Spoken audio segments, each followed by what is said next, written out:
Hey, Matthews. Yeah, So what do you want to do? I'm gonna do these two up here first. Then you go ahead. That's Oh, the judge is not here yet? Griffin up here too? That's Griffin right there, right? Uh-huh. Okay. The judge is not here.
Yeah, because I have no idea, sir. And then if you talk to her and she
Good morning. Can someone please let ASG Bacchus in the Zoom hearing?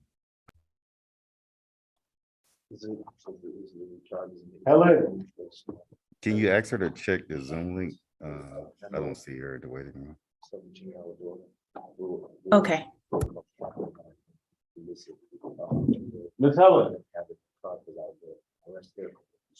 Yes, can you call 404-612-2391? 2391. Okay, Your client is Shelton. okay.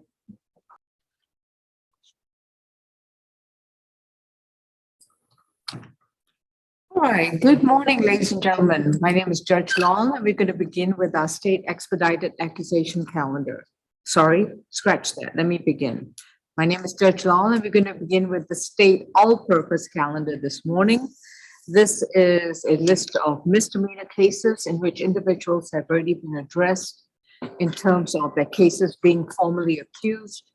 Most of them have had their initial appearance before a judge. A bond has been set. So today is what we call the plea and arraignment calendar or the status calendar. Most of these cases will possibly have a plea hearing in which the defendant will choose a recommended sentence in exchange of a guilty plea or no contest plea. Some individuals may wish to enter a plea of not guilty and have their cases scheduled for a trial in the future. Others, we may be reconsidering your bond or inquiring as to the status of your case. If you are a defendant charged with one or more misdemeanor offenses, please remember that you have a right to remain silent. Anything you choose to say during the course of this virtual proceeding, your statements can and will be used against you. You have a right to an attorney if you cannot afford one. We have counsel who will be representing you from either the public defender's office or from our conflict defense list. Okay, am I addressing 7 South first? Yes, got Mr. Griffin here with Trump County. Did you say Mr. Griffin? Yes. Position number? Don't have it. Good morning, Judge. Mr. Griffin is on our competency calendar, Okay, so we would need to do a breakout prior to handling his case all right. Hold on. with the court. Yeah. Can the host place us in a breakout? Your Honor, we're gonna take care of both of Mr. Howard's competency cases. It's gonna be Sidney James and Alex Griffin, that's on 7 South. And I have Sidney James here in courtroom too. Yes, so we can talk about both of those, Judge, in the breakout. Okay. Gentlemen, please hold and we will address your cases in a sidebar. Who needs to be in the breakout? Please raise your hand. Mr. Jordan is going to place us in a breakout. It will be me, Ms. Tortorello, Mr. Howard. And I see Chief Allaby is on. I don't know, she Yeah. may need to be on as well. And if Miss ASG McCutcheon too, if she's in there. Okay. Also, Your Honor, ASG Bacchus is trying to get in. She's in the waiting room. For some reason, she's not able to Okay, let in. we'll tell the host, Mr. Jordan, to please let Ms. Bacchus in. I'll send her the Zoom link, Judge. She's Okay. evidently on the wrong Zoom link. Thank you. Thank you.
Ms. Helen.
Hey, Miss Helen?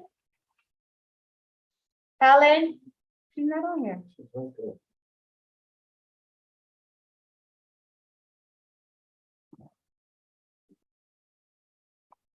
Is you available?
Hey, Judge, you're on mute. 7 South, who do we have at the screen right now? Mr. Griffin? All right, Mr. Alex Griffin, you have 3 cases before us, 21 CR 007908B, 22 CR 0000285B, and 22 CR 0000683B. You're currently represented by Mr. Derek Howard. I've advised you of a right to remain silent. Mr. Howard and the prosecutor are conferring as to a possible plea recommendation, so we won't be able to address your case immediately. Deputy, as soon as the prosecutor has made a decision, I will be able to proceed with these cases. Ms. Tortorello, have you had a chance? Chief Alabi and DSG McCutcheon are speaking with PD Howard at this Okay. point about these cases. All right, all right. And what's the announcement for Sydney James? Are you all still thinking about it? They're handling it, Your Honor. So I Okay. can come back and do the SAP. All right. So Mr. Sydney James also, his case is positions 10, 11, and certainly 9, 10, 11, and 12. Cases 19 CR 0000666Y, 20 CR 0019599Y, 21 CR 0029766Y, and 21 CR 0041733Y. Mr. Sydney James, pleasure to see you again. We've been conferring with the prosecutor, and we need a decision from the prosecutor as to how they want to proceed with your cases. So I will address your 4 cases as soon as the prosecutor comes back with a decision, and then we'll be able to address your cases. Mr. Murphy, do you represent Mr. Sydney in any of these cases?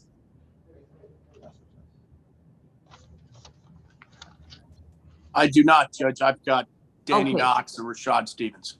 Just want to be sure, because Mr. James has indicated that he wants to represent himself. So we are leaving it at that right now, okay? Deputy in courtroom 2, we will address Mr. Sydney James as soon as Prosecutor McCutcheon gives me a decision. Okay, Your Honor. Thank you. 7 South, who do we have next? Add on 3, Mr. Turner. All right. Good morning, Judge Law. Can you repeat that position number? For 7 South? Yeah, Add what on- case? I think he said add on 3, Keith Lamar Turner. Okay, thank you. All right. Are you Mr. Turner? Yes, I am. Good morning. All right. Mr. Turner, my name is Judge Long, and we're addressing your case 22 CR 0051738. You've been advised of your right to remain silent, and your attorney is going to be Ms. Helen. You've been charged with disorderly conduct, willful obstruction of an officer, and violation of certain rules at the bus rail station. So from what I understand, this is going to be a non-negotiated plea. Is it still non-negotiated? Correct, Judge. All right. So, Mr. Turner, I'm first going to hear from the prosecutor as to the recommendation, then I will hear from your attorney. After they've made their arguments, I will let you know what's the decision I'm going to accept, keeping in mind that I also have a right to disregard either plea offer and set the case down for trial. Just 1 second. Is that something I have to address in court, Deputy? Good morning. Good morning, sir. Good morning. So how can I help you? Yes, sir. We had a bond hearing with you last week. And my client reported to pretrial. And they told him there that he might have a hearing this morning at 9 a.m. All right, if you have a seat, and are you town counsel? Yes, Your Honor. Okay, if you have a piece of paper, you can put his case number and give it to my litigation manager, and then but have a seat, sir. I want to make sure everyone knew we were here, even though they said upstairs Is it a misdemeanor or felony? misdemeanor. Okay, They already ruled on it, but I need the case number so I can look at it. Thank you. I beg your pardon. I do, excuse me for the interruption. We are addressing Mr. Keith Turner. So, Ms. Bacchus, what is the recommendation for Mr. Turner? Yes, Your Honor. For count 1, the state is offering 12 months, 30 days to serve, credit for time served 15 days, balance probated, 30 hours of community service, and 6 weeks anger management. And for count 2, 12 months, 30 days to serve, credit for time served 15 days. For count 3, 12 months, 30 days to serve, credit for time served 15 days, stay away from the incident location, which is the Civic Center MARTA station, and comply with all active MARTA suspensions, and he can go non-reporting after he completes the conditions. Okay, which is the 30 hours of community service and 6 weeks of anger management, correct? Correct. Okay. All right, Miss Helen? And yes, Your Honor, what's at issue is the conditions, Judge. When I spoke to Mr. Turner, he is not able to do those 6 anger managements because according to that warrant and according to that incident, it was nonviolent. It was nonviolent. That officer walked up to Mr. Turner, did not announce himself according to Mr. Turner, and was in plain clothes, Your Honor. And so Mr. Turner feels that the 6 anger management classes that he's not able to do, I would ask they could be commuted to community service, Judge. But today we are asking that those be commuted to community service. All right, just 1 second. Let me see what are the factual basis to which he would have to stipulate.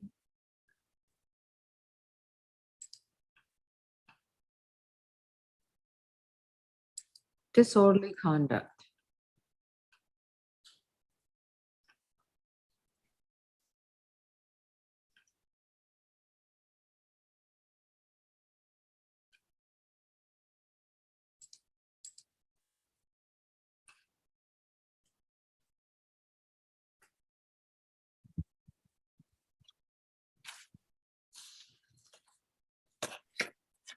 So Turner was advised to provide valid identification and a breeze card, to which he started yelling profanities at the officer.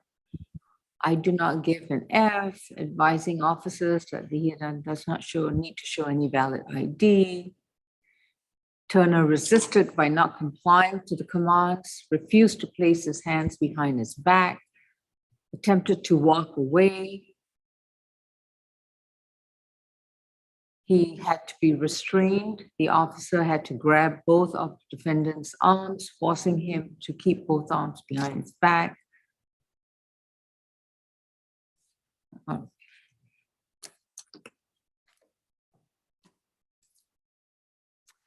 not certain, Miss Helen, it appears to be somewhat of a acrimonious encounter. So I'm going to order the 6 weeks anger management, if that's what he wants to go with, and the 30 hours community service. Mr. Turner, have you heard what the judge has advised? She's going to accept the state's recommendation. What would you like to do today? If I didn't take the plea, I would like to know when would be the earliest we can have a preliminary hearing, because what the officer said aren't true, because I don't curse, nor do I use any profane languages. Okay. And I'm a very religious guy, so I want to know when's the earliest we can have a preliminary hearing to have these fabricated charges kicked out or dismissed. Ms. Bacchus, do you have a, can you subpoena the officer? We can. Okay, we can have a preliminary hearing.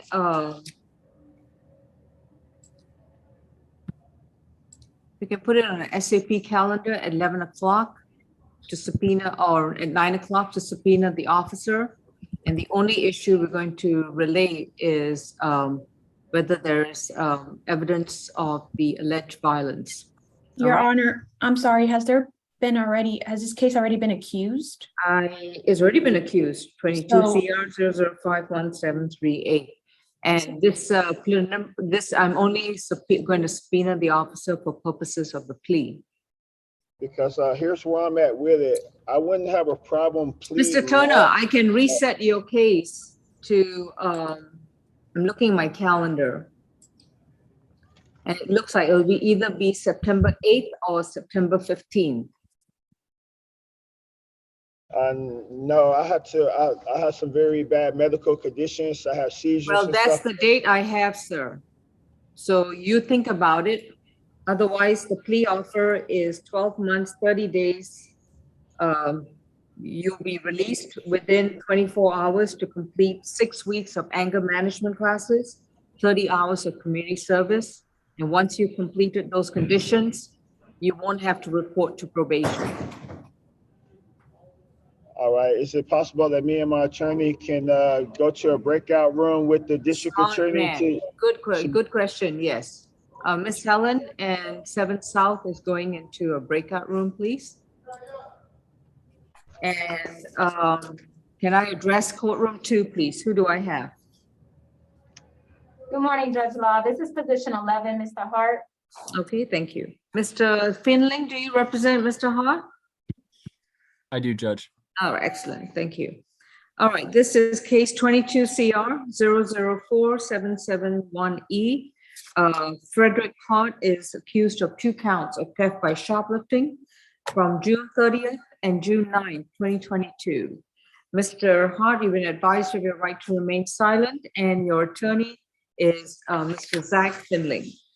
With regards to position 11, this is going to be a negotiated plea.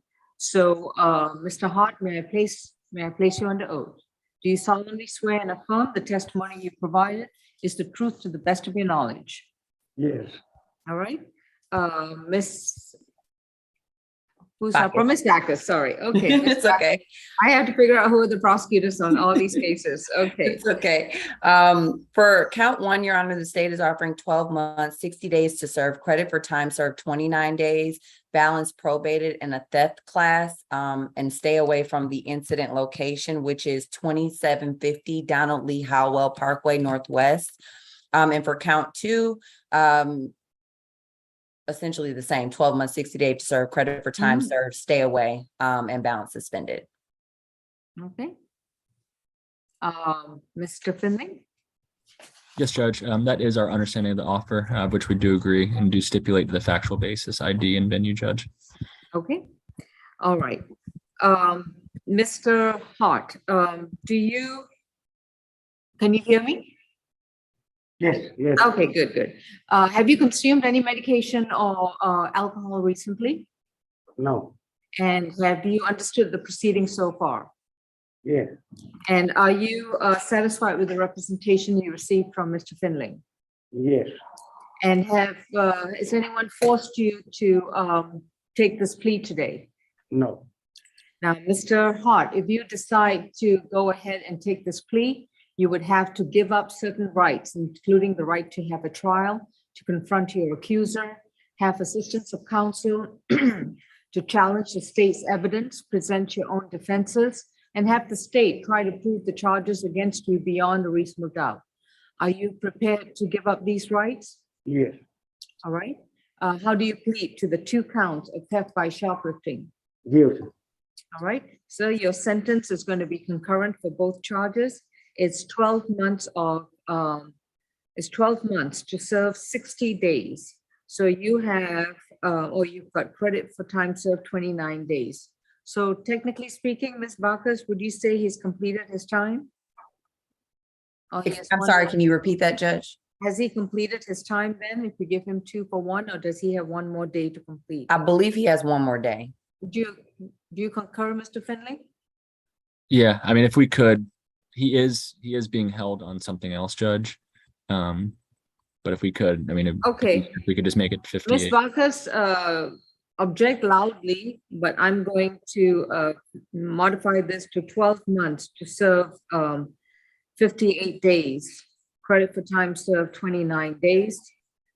Balance probated. Once he's resolved his other outstanding matters, he needs to report to probation and complete 1 anti-theft class and stay away from the victim's location. Any objection? No objection, Your Honor. All right, that would be the order of the court, and the sentence case is concluded. Thank you. And Judge, just lastly, if he could have the probation fees waived for a period of time, his finances are a serious issue in his life. I will waive probation fees for the first 3 months that once he's released, in order to complete the anti-theft class. And once he completes the class, the probation is non-reporting. Understood. Okay? Thank you, Judge. Thank you. All right, this was a plea. We can take the next case in courtroom 2. Mr. Wada, if you please stand with counsel. In your particular case, a bond has been set, so you may bond. You would have to report to pretrial services once a month. And and you will get a court date sent to you to your current address. Are you allowed to stay with the alleged victim? Let me see. There was an order entered in a separate. No further contact with Natalia, Wada, and minor children. You cannot stay with her. There was a separate maintenance action that was filed by Ms. Wada the day before our bond hearing that we were not aware of. Oh, has it been modified? It has, Your Honor. All right. Do you have a copy of that order? Don't have it with, there's a consent order that was entered in. Okay. It would be very helpful if you put that consent order or give us a copy to file so that it reflects over here, because right now, yeah.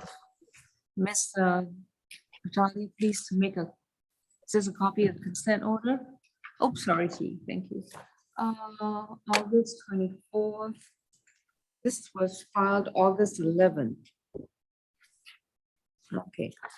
All right, counsel, I'll need a proposed order from you modifying the bond order to be consistent with this consent order, and attach this consent order to your proposed order. Okay. And then email it to, and we will give you an email address and send it to our litigation manager, and she'll send it to me so it's on file. Okay? Thank you. All right. I'm returning your card so you can write, your email address should be here.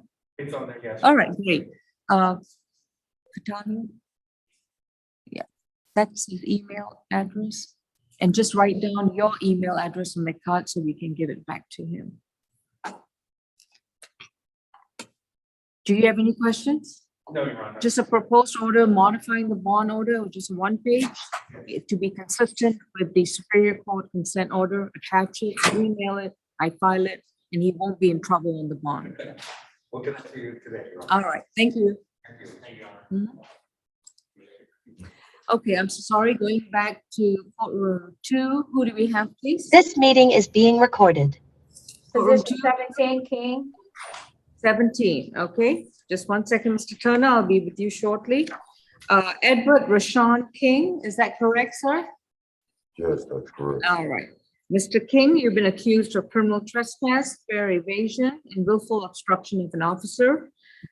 You've been advised of your right to remain silent, and your attorney is going to be Mr. Zach Finley. With regards to this case, this is going to be a negotiated plea. May I place you under oath?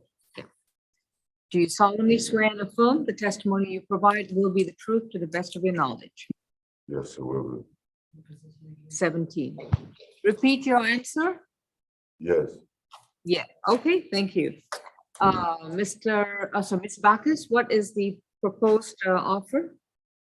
Your Honor, for all 3 counts, we're offering time served, balance suspended, and stay away from the incident location, which is the Peachtree MARTA station. Is that the one near the library? I believe it's 235 Peachtree. Let me look it up. Give me 1 second. Since she's doing it like that, I need the time. What do you need? The amount of jail time, Judge, since she's doing it like that. Yeah. Okay. Okay, give me 1 second. I'll have to pull it up in Odyssey. And maybe Mr. Finley, you can clarify, Mr. King, it's 12 months to serve how many days, credit for time served, how many days? Let me pull up the exact amount of days, Judge. Repeat? Sorry, Judge, I'm gonna pull up the exact amount of days really quick. Your Honor, I believe that the Peachtree, it looks like Peachtree Center MARTA station. Okay. Hold on 1 second. And Judge, it is 14 days. 14 days, so. 28 days. Credit for time served, 14 days. Okay. That's correct. And the address, Your Honor, is 216 Peachtree Street Northeast. I will say that the defendant also needs to comply with active MARTA suspensions, because it looks like he has one and he is not able to resume riding until 11/2/2022. So that is well. So is it stay away from Peachtree Center, or is it just stay away from all MARTA in accordance with suspension? It should be stay away from MARTA in accordance with suspension. Okay, that sounds a lot easier to follow. Okay. Mr. Finley? Yes, Judge, that is our understanding of the offer, which we do agree and stipulate to the factual basis, ID and venue, Judge. All right, thank you. Mr. King, have you consumed any medication or alcohol recently? No, And have you understood the proceedings so far? yes, Are you satisfied with the services you've received from Attorney Finley? yes, And is anyone forcing you to take a plea today? no, Do you understand that if you plead guilty to these charges, that you will have to stay away from all MARTA property, not just the Peace Street Center, but all of them, buses and trains, until your all active suspensions have expired? yeah, I understand. All right.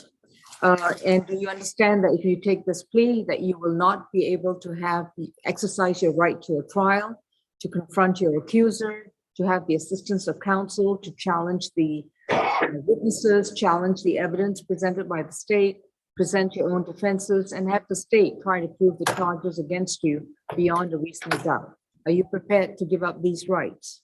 Yes, How do you plead to criminal trespass, fair evasion, and willful obstruction of an officer? guilty. Your sentence is 12 months to serve 28 days, credit for time served 14 days, balance suspended. You will be released within 24 hours unless you have any other cases holding you at the jail. You want to stay away from all MARTA property and services until all active suspensions against you have expired. Do you understand, sir?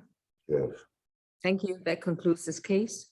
Thank you, Your Honor. All right, returning to Mr. Turner on the add-on calendar. Ms. Helen, what's the announcement? Judge, we're gonna accept that next reset date for that preliminary hearing, Judge. I didn't catch the calendar date for that. It's going to be put on the SAP calendar, and that's going to be on September 8th. That works for us. SAP at 9 a.m. And Ms. Bacchus or whoever's the prosecutor at that time can subpoena the MARTA officer, and he may bring his report, he may bring his body cam and whatever he likes to bring to establish the level of violence that justifies the 6-week anger management. And that's the only issue I'm addressing, whether there was a sufficient showing of violence to warrant the condition of 6 weeks anger management. We're not going to go through the whole case. That's not going to be a trial. Understood? What type of hearing is this, Your Honor? Because it's just a hearing to determine whether there was sufficient violence in the officer's opinion in order to charge him with disorderly conduct. so it won't be a motion in limine, it won't be a preliminary hearing, correct? That's all it is, a very limited motion, preliminary hearing. All right? September 8th, SAP. Please advise the officer. Thank you. Thank you, Your Honor. Hey, was there a decision made on Mr.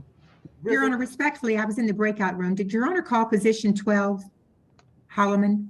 Not No. yet, Your Honor. Okay, thank you, Your Honor. All right. Okay. Position 2, who do we have? Hey, Judge, was there a decision made on Mr. Griffin's case yet? Mr. Griffin's case, well, let me see. Mr. Turner, we'll see you on September 8th. Okay, Ms. Law, I'm challenging the whole case in itself. I'm not just Mr. Turner, challenging. no, it's on the very narrow issue of, if not, you can plead not guilty, you can go to trial, and that's when you can challenge the whole case.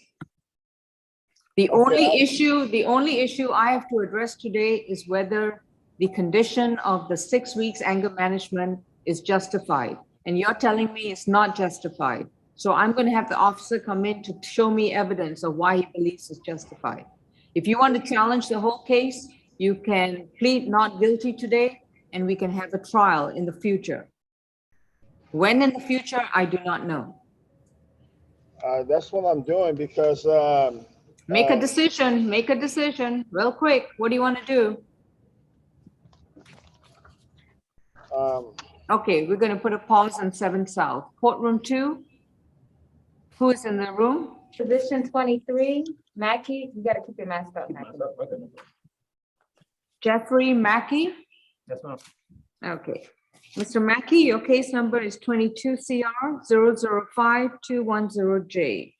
Mr. Mackey has been accused of battery, giving false information, name, address, birth date to a law enforcement officer. Mr. Mackey, you've been advised of your right to remain silent, and your attorney is going to be Mr. Zach Finling. This is position 23, excuse me, is it going to be Mr. Finling or Miss Helen? This is me, Judge. Okay, so Mr. Finling, this is going to be a non-negotiated plea. It looks like there's going to be additional jail time asked by the prosecutor. So what's going to happen is I'm going to see what the prosecutor has to say, and they can state the factual basis to justify their plea, and then I will hear from the defense. Keeping in mind, I don't have to accept the plea. I can require the case to go to trial. Ms. Tortorella? Yes, Your Honor, for position 23, case number 22 CR 005-210J, the defendant's been, Derek Thomas has been charged with, Jeffrey Mackey has been charged with battery, given false name, address, or birth date, and the state's only moving forward with the battery charge. We're asking for 12 months served 90 days, credit for time served 14 days, balance probated, 12-week anger management, 40 hours of community service, no contact with the victim, Derek Thomas. The first name is DERRICK. The last name is traditional spelling. And we'll stay away from the incident location, which is at 1073 Piedmont Avenue in Atlanta. I believe I stated 40 hours of community service, and we would be null prosing the remaining charges, the remaining charge. Okay. On August 1st, 2022, Atlanta police was dispatched to the incident location at 1073 Piedmont Avenue. Upon arrival, the officer spoke to victim Derek Thomas, who he was at the incident location when the victim stated an unidentified male struck him in the back of the head with a metal chain. Initially, Your Honor, the officers viewed this as an aggravated assault based on the fact that the victim was hit with a metal chain on the back of his head. Mr. Thomas stated the male became irate because he told him not to make a mess at the location. Mr. Thomas stated the male is homeless and hangs out at the location and was not able to provide a name for the male. Now, Your Honor, both of these parties are homeless. The officer did observe a swollen forehead and was on the victim, and the victim was transported to Atlanta Medical Center by Grady. Also, Your Honor, just to add, as far as why the state has recommended those 90 days, this defendant was out on bond when he committed this subsequent offense for a prior case. He has another misdemeanor criminal trespass case open with before the state court. So for that reason, Your Honor, we are recommending those 90 days. All right, Mr. Finling? Yes, Judge. As obviously stated, this is a non-negotiated plea with jail time at issue. Mr. Mackey is 33 years old. He is originally from the Bahamas. The state is asking for 90 days, Judge, which after the 2-for-1 would mean that Mr. Mackey would serve 31 more days at the jail. Judge, I am asking for 50 days. So after the 2-for-1, Mr. Mackey would be serving 11 more days. So just that reduced jail time, Judge. And additionally, I am asking that after he does complete the anger management and the community service, which Mr. Mackey said he is undoubtedly willing to do, that he could be non-reporting, Judge, and also, since finances are an issue in his life, that the probation fees could be waived as well. All right. Ms. Harrison, good morning. May I have Mr. Mackey's GCIC record? He has 4 cycles with history in Georgia and Minnesota. Last arrest was June of this year, criminal trespass in Sandy Spring. Record indicates he has an open case pending for criminal trespass, 22 CR 004-117J. Nothing further to add. All right, thank you. I'm going to accept the prosecutor's recommendation of 12 months to serve 90 days, credit for time served 14 days. He would have to serve the additional time at the jail. Given the allegations of this particular offense, it is particularly violent and egregious, and I'm surprised that it's not risen to the level of a felony. So if the facts are as argued by the state, and construing the record in favor of the state's offer, I am accepting the state's recommendation. Mr. Mackey, you would have to spend an additional, is it 40 more days? 31, Judge. 30 more days at the Fulton County Jail with regards to the charge of battery. Do you want to accept that, or would you like to go to trial? Judge, is it possible that I can have a break with my public defender for a second? All right, Mr. Finling, your Yes, Judge. deputy, Mr. Mackey will have to call, Mr. Finling will call the jail at 404 612-2392. Yes. I will. 7 South, who do we have? I still have Mr. Griffin. You already on his All case? right, let's see, Ms. McCutcheon and Ms. Alabi and Mr. Howard. What decision have you all made with regards to Mr. Griffin, who is on the C calendar, position 6, 5, 6, and 7? Ms. Alabi? Ms. McCutcheon? Ms. Tortorella still there? I'm present. I'm hearing crickets from the rest of the prosecutors. Could you?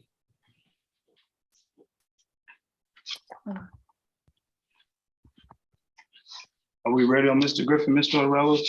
We have Mr. Griffin and Mr. James ready to go. I wasn't advised yet of what you all agreed upon. So as far as I'm assuming that the senior prosecutors are taking the lead on this one. So let's see. Hold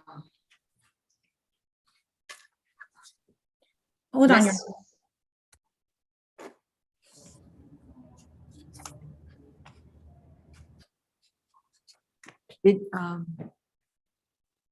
Did he leave with your email? Yes, Okay, great. and I Sorry. kept a card. Okay. Yeah.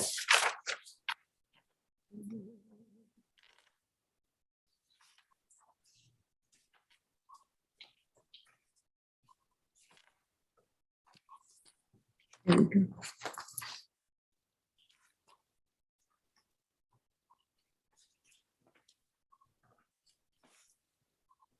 All right, 7 South, hold your place, courtroom 2. I'll take someone else. Oh, there, okay, perfect timing. Thank you. Good morning, Your Honor. Is this Yes, Vanessa Holloman? We have both Sydney James and Alex Griffin from the C calendar. And you let me know which one you're going to begin with. Judge, I'm going to defer to whoever handled these cases at the SCA calendar. Ms. Okay, Tortorella? let's start with Alex Griffin, position 5, 6, and 7. Ms. Tortorella, have the prosecutors wanted to confer as to what to do with position 7? So this is for the competency calendar, correct, Your Honor? Correct. Okay. And PD Howard, were you guys able to reach some sort of resolution on these cases? This is the one that we talked about in the breakout room, correct, Mr. Howard? So the Yes, state, the 3 that's ready to proceed. Do you have a plea offer for position Right. 5, 6, and 7? Those are ones we were asking for time served. Mr. Griffin is good to go on the main session. Ms. Tortorella, what is our plea offer, ma'am? Okay, so given the circumstances, it'll be time served. Okay, all right. Mr. Howard, do you accept that? Do you believe your client would like to move forward with that? Yes, Judge, that's what we discussed, so yes. All right. Mr. Alex Griffin, your case numbers are 21 CR 007-908B, 22 CR 000-285B, and 22 CR 0000683B. In the case ending in 908B, the charge was simple battery from December 22nd, 2021. The case ending in 285B, the charges were terroristic threats, obstruction of an officer, and simple battery against an officer from March 5th, 2021. And the third case ending in 683B, the charge was simple battery from February 10th, 2022. With regards to all three cases, it appears that the state is prepared to make a recommendation of time served in exchange for your guilty plea for these cases. You have been advised of your right to remain silent. And if you say anything about the facts of the case, your statements can be used against you. You have a right to an attorney, and Mr. Derek Howard is representing you. Mr. Howard, shall I proceed with the plea hearing for all three cases? Yes, Judge, that'll be fine. All right, Mr. Griffin, please raise your right hand. Do you solemnly swear and affirm the testimony you provide will be the truth to the best of your knowledge? Yes, ma'am. Thank you. All right, Ms. Tortorella, just for the record, if the defense stipulates to the factual basis, venue, and ID for all three cases, would the state be offering a time serve offer for all three cases? Yes, Your Honor. Okay. And Judge, we do so stipulate. I did go, Mr. Griffin and I went over the facts of each case separately in detail twice, and on last night, most recently. So we're stipulating venue, ID, and a factual basis for the plea. All right, if just give me a moment. I just need to know how much time he has served. Okay. Your Honor, I believe what I heard from PD Howard, I'm sorry so for position 5 was 240 days. For position 7, it was also 240 days. And for position 6, it was 272 days. Is that correct, Counselor? That's correct. And that is Odyssey indicates, yes. Okay, so those were the times that he served. Okay. Yes. Mr. Griffin, have you consumed any medication or alcohol recently? No, ma'am. And have you understood what your attorney has explained to you and what's been going on so far?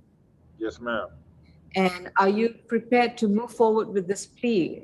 Is anyone forcing you to take this plea today? Yes, ma'am, I would like to move forward, and no, ma'am, no one has forced me to make this plea. All right, thank you for answering both questions. I'm sorry to have done it that way. Mr. Griffin, if you decide to enter a plea of guilty to the three cases, you would have to give up your constitutional right to have a trial before a judge or a jury. You will not be able to confront your accuser, examine witnesses, present your defenses, challenge the state's evidence, and have the prosecution try to prove the charges against you beyond a reasonable doubt. Are you prepared to give up these rights? Yes, ma'am. How do you plead to one count of simple battery from December 22nd, 2021? Guilty. How do you plead to terroristic threats, obstruction of an officer, and simple battery against an officer from March 5th, 2021? Guilty. And how do you plead to one count of simple battery from February 10th, 2022? Guilty. All right. Mr. Griffin, you have served between 240 to 272 days for these three cases. I'm going to deem all three cases to be time served, and that concludes these three cases. If you have nothing else holding you at the Fulton County Jail, you will be released within 24 hours. Thank you. Thank you, ma'am. All right. Ms. Tortorella, do you have a decision made for Sydney James, specifically on position number 12? Your Honor, Chief Allaby was offered the Attorney Howard offers for each of the cases, so I'm going to defer to Chief Allaby for this one. All right. Ms. Allaby and Mr. Howard, we are addressing Mr. I'm going to address Mr. Sydney James as soon as I find out what the state wants to do. The state is null and void. Your Honor, while we're waiting for Chief Allaby, I was present in the breakout room. The state's offer would be that the defendant agreed to participate and avail himself of the services of PAD for all of the cases that are on the calendar today? Null and void. Fraudulent claims have no merit and owe no enforcement. Yes, Mr. James, I do hear you, and I'm going to give you an opportunity to speak very Yes. soon. Okay? Mr. Hollywood? Judge, I would just let Mr. James know that the state is willing to consent to a release if you're willing to avail yourself of the services of an organization called PAD that provides housing support, job placement, whatever you may need or desire they can help with. If you're open to going there, then the state would be agreeable to you being released. So if you're open to that, that's on the table. Gonna be charged. Null and void. I want all cases dismissed because in the final judgment in civil order, February 3rd, 2014, page 6, Okay. the military order, all judges, attorneys, and other employees of incorporated courts. Mr. James, Mr. James, you have all right.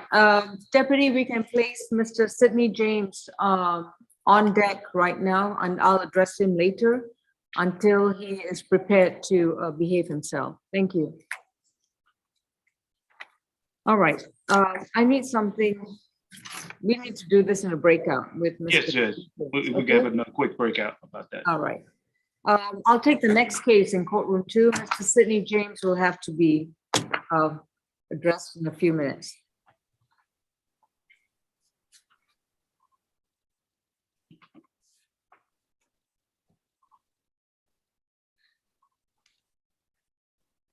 Moving on to position 41, William. 41, okay.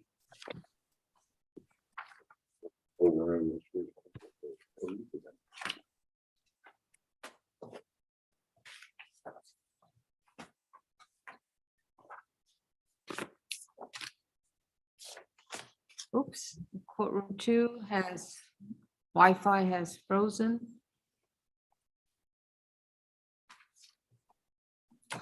All right. Sir, are you Charles Williams? Are you Charles Williams? Yes, ma'am. Okay, thank you. Mr. Williams, case number is 22 CR 005-219B, accused of criminal trespass from a August 4th, 2022 incident. This is going to be a negotiated plea. And so, Mr. Williams, you've been advised of your right to remain silent, and your attorney is Ms. Catrice Helen. Please raise your right hand. Do you solemnly swear and affirm the testimony you provide will be the truth to the best of your knowledge? Yes, ma'am. Thank you. All right, Ms. Tortorella, what's the state's offer? Yes, Your Honor. The state's offer is 12 months served 12 days, credit for time served 12 days, balance probated, stay away from the incident location, and 40 hours of community service. Your Honor, I will provide the incident location over to you. Also, does defense stipulate to the facts, venue, and ID of this matter? We do.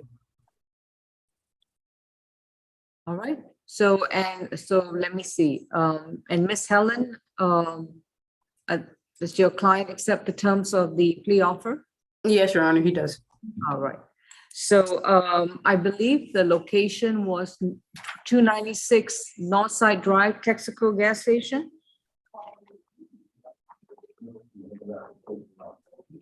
That's from the bond order. Okay, and no further contact with Muhammad Ali. Gotta read that again. Was it really Muhammad Ali? That's correct, Your Honor. It's Texaco 296 Northside Drive, Northwest in Muhammad Atlanta. Ali. So. And they want to stick no further contact as well. No further contact, okay. All right, Ms. Helen, those are the terms. Does the client accept those terms? Yes, Judge. All right, thank you. Mr. Williams, can you hear me all right? Yes, ma'am. All right, can you brush your hair aside and just lower your mask so we can identify you? There we go. Okay, gotcha. All right, you can put your mask back on. Thank you. Mr. Williams, have you consumed any medication or alcohol recently? No, ma'am. And have you understood the proceedings so far? Yes, ma'am. And are you satisfied with the representation you received from Ms. Helen? Yes, Ms. Law. And if you decide to proceed with this plea, you would have to give up your right to have a trial in the court of law. You will not be able to confront your accuser, examine witnesses, have the assistance of counsel to present your defenses, challenge the state's evidence, and have the state try to prove the charge against you beyond a reasonable doubt. Are you prepared to give up these rights? Yes, Ms. Law. How do you plead to one count of criminal trespass? I plead guilty. Your sentence is 12 months to serve 12 days, credit for time served 12 days. If you have no other cases holding you at the jail, you'll be released within 24 hours, but you must report to probation next Thursday at 132 Mitchell Street. Do you understand? Yes, ma'am. While you're on probation, you must complete 44 hours, that's 40 hours of voluntary community service. And you can do that at any nonprofit agency, which is not a school and not a church. You also cannot return to the Texaco gas station at 296 Northside Drive. You cannot be at the station, at the parking lot, at the sidewalk, at least 200 yards away, which is the distance of 2 football fields. You're also to have no contact with this employee, Mr. Muhammad Ali. Understood, sir? Yes, ma'am. All right, that concludes this plea. Thank you. Griffin. Griffin, come on up. Position 9, Griffin. All right. Put your mask up for me. Where's your mask?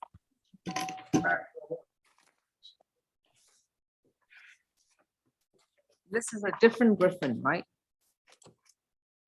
This is Mr. Javion Griffin. Okay. This is position Number 9, Judge. number 9. Mr. Griffin, please face the screen, remove your hair from the face. Please remove your hair from the face so we can identify you. All right, you don't want to move the hair from your face? He's trying to put his mask on. Oh. Before you put your mask back on, could we identify you? All right, thank you. Now put your mask on. Thank you. All right, this is position number 9, State versus Javion Griffin, accused in 22 CR 005-194D of expired tag or unregistered vehicle, driving or license suspended or revoked, and no insurance. This is going to be a negotiated plea. Mr. Griffin, you've been advised of your right to remain silent, and your attorney is Zach Finling. Ms. Bacchus, what's the offer? Yes, Your Honor, the offer is 12 months, serve 10 days, credit for time served 10 days, stay away or balance suspended. And obviously he already shouldn't be doing this, but no driving on the expired tag or no driving while suspended, and nothing further. And, okay, all right. That's for all counts, Your Honor. Understood. So it's basically to serve 10 days and balance suspended and no driving unless he's met the requirements for operating a vehicle. Is that This is correct? correct. Okay. Mr. Finling, are those the terms to which your client has agreed? Yes, Judge. Yes, they are. And you stipulate to the factual basis, venue and ID? I do, Judge. All right. Mr. Griffin, have you consumed any medication or alcohol recently? No, never, no. And have you understood the proceedings as well as the explanations provided by your attorney? Yeah, Are you satisfied with this representation? yeah. If you decide to take this plea, you would have to give up your right to have a trial in a court of law, to be able to confront your accuser, challenge the state's evidence, and have the state try to prove the charges against you beyond a reasonable doubt. Are you prepared to give up these rights? Yeah, I'm sorry, repeat. yeah, yeah. Yeah. Okay. How do you plead to one count of operating a vehicle while there was no insurance, driving or license suspended, revoked, and having an expired or unregistered vehicle? Thank you. How do you plead? Oh, guilty to go home, guilty to go home. All right. I'll accept your guilty plea to these 3 traffic matters. The sentence is concurrent. It's going to be 12 months to serve 10 days. credit for time served 10 days, balance suspended. You are not to operate any motor vehicle unless you have a valid driver's license issued by any state in the US. You have adequate insurance on the vehicle and that the tag is current and that the vehicle is registered. Understood? Yeah. Is that time served, go home today? Yes, go home within 24 hours. But the information I want you to take with you is no driving unless you have a valid driver's license. Did that register with you? Okay. I'll get it taken. Okay, thank you, sir. Best of luck. Position 5, Cooper. Have a seat. Calvin Cooper is accused of battery domestic violence from August 5th, 2022 in case number 22 CR 226G. Mr. Cooper, you've been advised of your right to remain silent and your attorney is going to be Mr. Zach Finley. This is going to be a negotiated plea. Ms. Bacchus? Yes, Your Honor. The offer is 12 months, 28 days to serve, credit for time served 14 days, balance probated, an FVIP, no further contact with the victim, Joyce Jenkins, and a stay away from the incident location, which is 360 Thomasville Boulevard, apartment 62. Mr. Finley? Yes, Judge, that is our understanding of the offer, of which we do agree. Mr. Cooper has agreed to the stay away and the no further contact. He's going to find somewhere else to live. We would just ask that while he's on probation, if the probation fees could be waived, Judge, as finances. All right, and does he need to return to the property for any of his personal items? We would need a one-time escort, Judge. One Yes. time visit, okay. All right, Mr. Cooper, have you, I'm sorry, you may have said that already, stipulate to factual basis, venue and ID, right? Yes, Judge. Okay. Mr. Cooper, have you consumed any alcohol or medication recently? No, ma'am.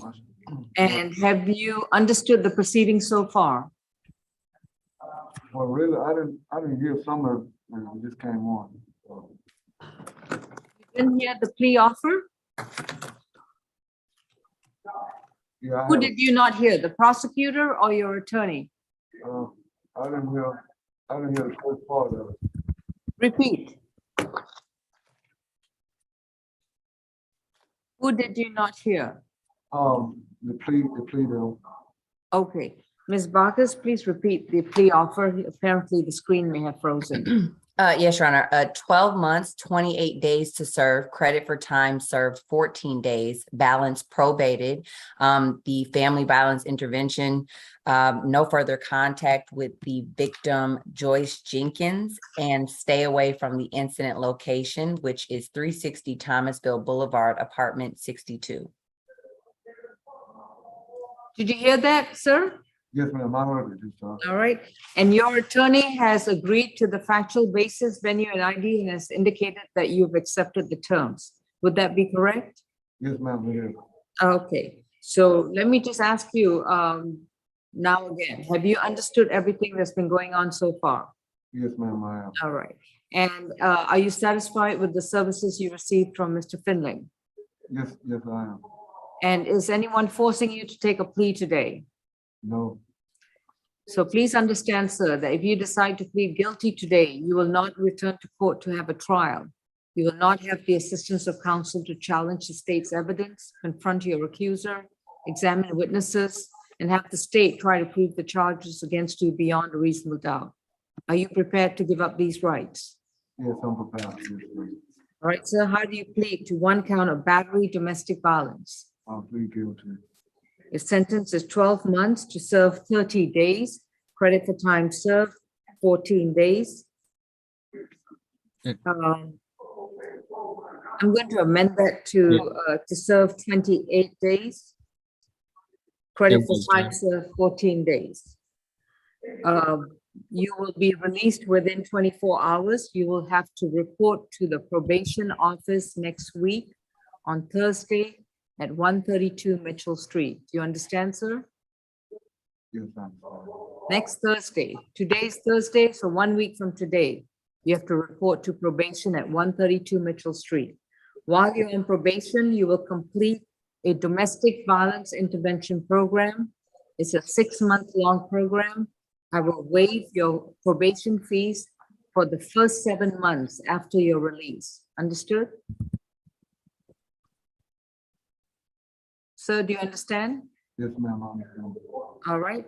You are to stay away from the entire apartment complex at 360 Thomasville Boulevard, including unit number 362. You have to stay away from the whole complex. You can go back to that your apartment one time only with a police officer. You must have a police officer with you to collect your personal items. That visit cannot exceed 2 hours. Do you understand, sir? Yes.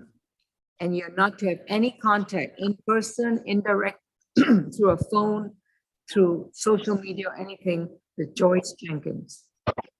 Understood? Yes.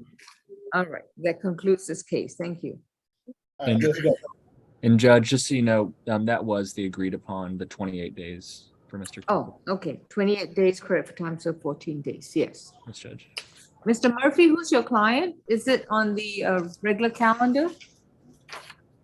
Yes, Judge, I've got Danny Knox and I have Rashad Stevens on the 9 o'clock calendar. And I was hoping to speak to Ms. Tortorello first in a breakout room Okay, because there's 7 cases, 4 for Knox and 3 for Stevens. Now, Attorney Murphy, Knox is ASG Bacchus's case. So I have Stevens. Okay, so if I can talk to you about Stevens. okay, can you, let me see who's my next case. Who do we have next, courtroom 2? Number 16, Mr. Kelly. Number 16, who is the? That was me, Your Honor. All right, Mr. Jordan, please place Mr. Dennis Murphy and Ms. Tortorello in a breakout room.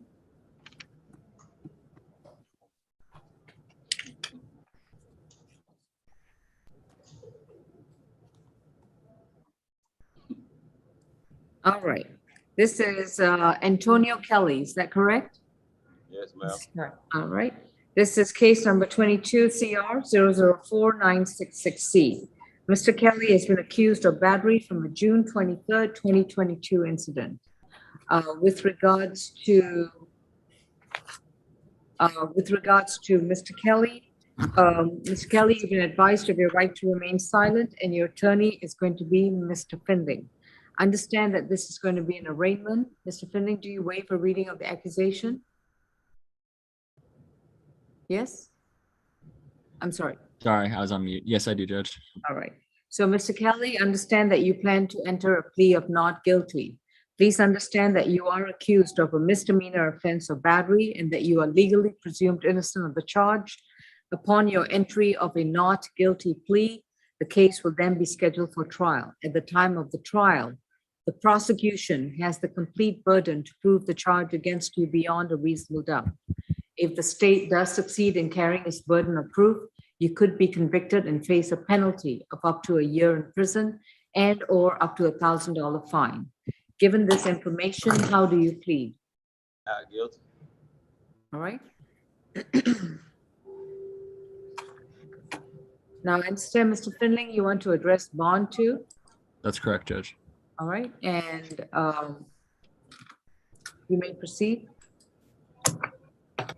Yes, Judge. I am asking for a bond modification on behalf of Mr. Kelly. As it stands now, he does have a $2,500 surety bond, which he is unable to make and has been unable to make for 52 days now.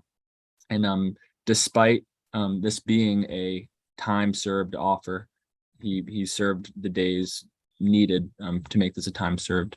He does want to dispute these charges. He does want to plead not guilty, Judge. So I am asking for a signature bond on Mr. Kelly's behalf so he could fight this charge from the outside, Judge. He has 4 kids who he is the main provider for. He works for Window Sealed Masters in the Windows business, and he's been there for a while. He has kids that are all under 18 and he is a primary supporter of them. And he's ready to get out and work and help support them, Judge. So I am asking for that. Got a parole hold. I So even, understand. so would it be a signature bond to the parole hold? Yeah, no, I understand. Yes. So I am asking, I know there's a parole hold, but I still don't want this to be holding him anymore. So you can take care of that.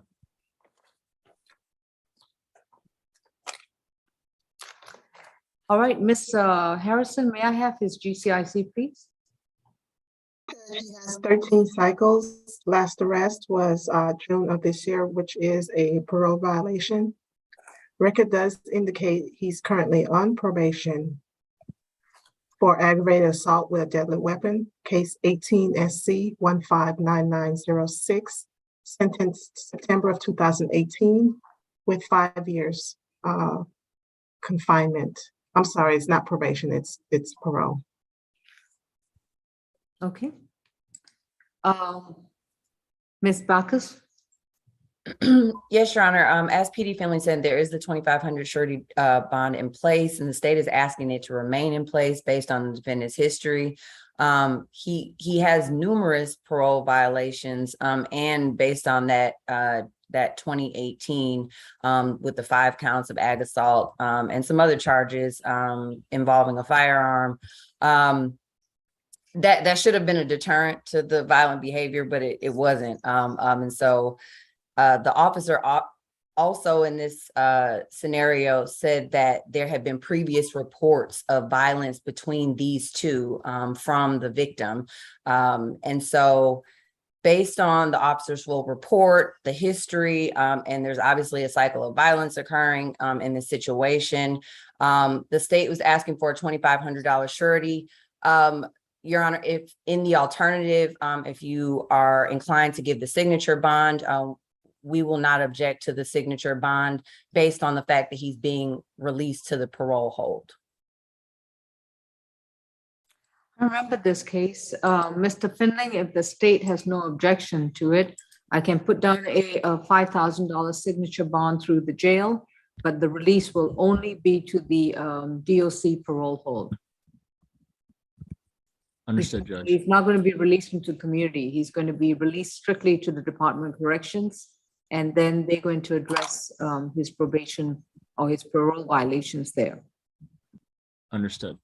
All right. Understood. Thank you, Judge. Please submit a proposed order and email it to us as soon as you can. Will do. Thank you, Judge. Thank you, Your Honor. Thank you. All right. Oh, so excuse me, Mr. Finley, make sure you put down that all other conditions remain the same, including no further contact with Ms. Benton, stay away from any location where she is, no drugs, alcohol, and weapons, firearms. Understood. Thank you. Okay. And Judge, I just have one update. Position 2 is non-negotiated. The jail time is at issue. I just wanted to give that update. Got that. Thank you. All right. Let's see what's going on at the other locations. Who do we have in courtroom 2? Position 34, Shelton. 34. Is that Ms. Tortorello?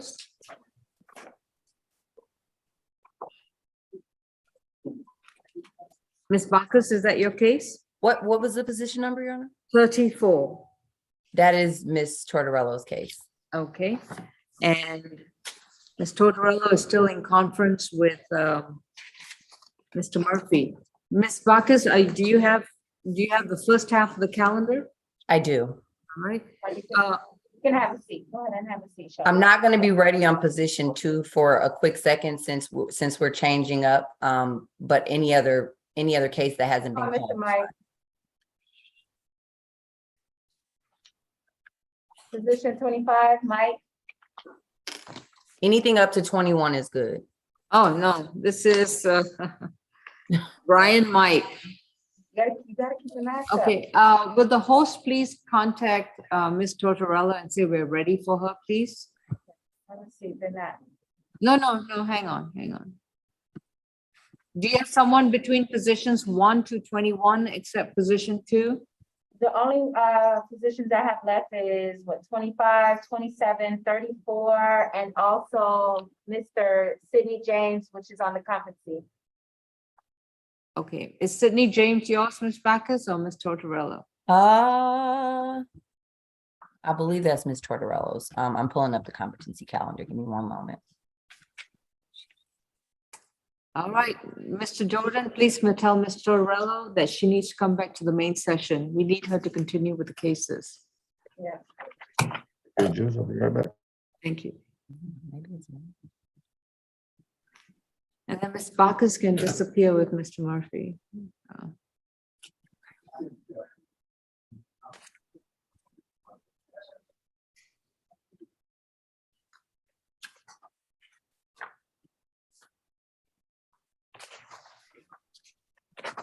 Mr. Jordan, on that case, I reset to for the hearing on the plea is 9 o'clock. Okay.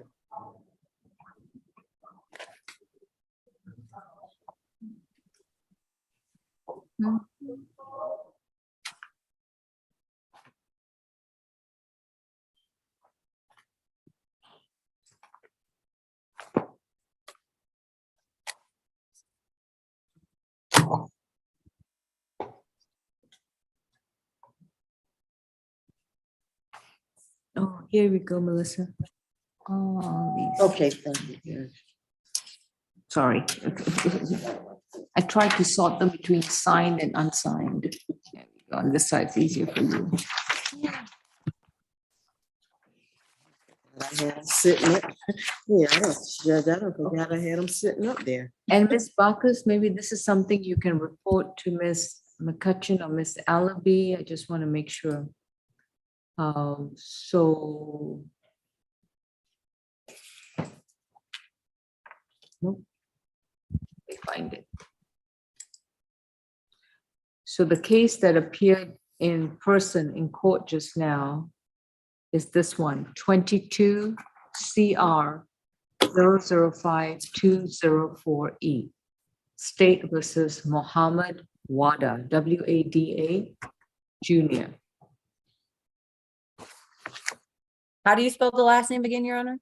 W-A-D-A, Wada.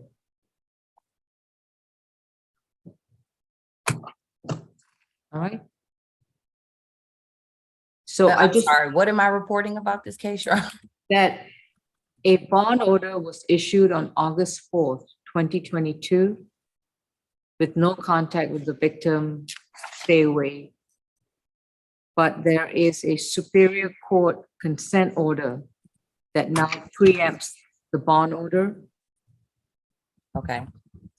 And his private counsel, what was his name, Mr. Wilson?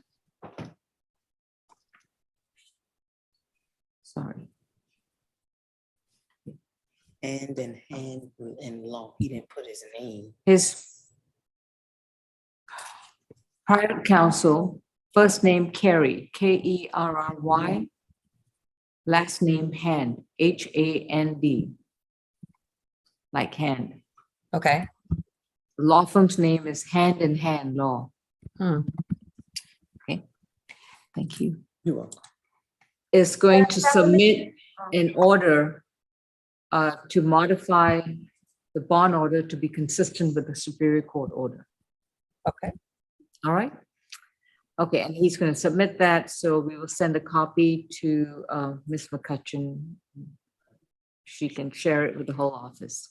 I will relay that message. Judge, and just so I'm clear, Your Honor. Oh, there you are. Okay. So Yes, I was listening, Judge. I was listening. Just so I'm clear, that is 22 CR 005-204E.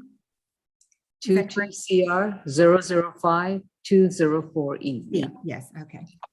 And I see it was on Your Honor's August 4th calendar. Yeah.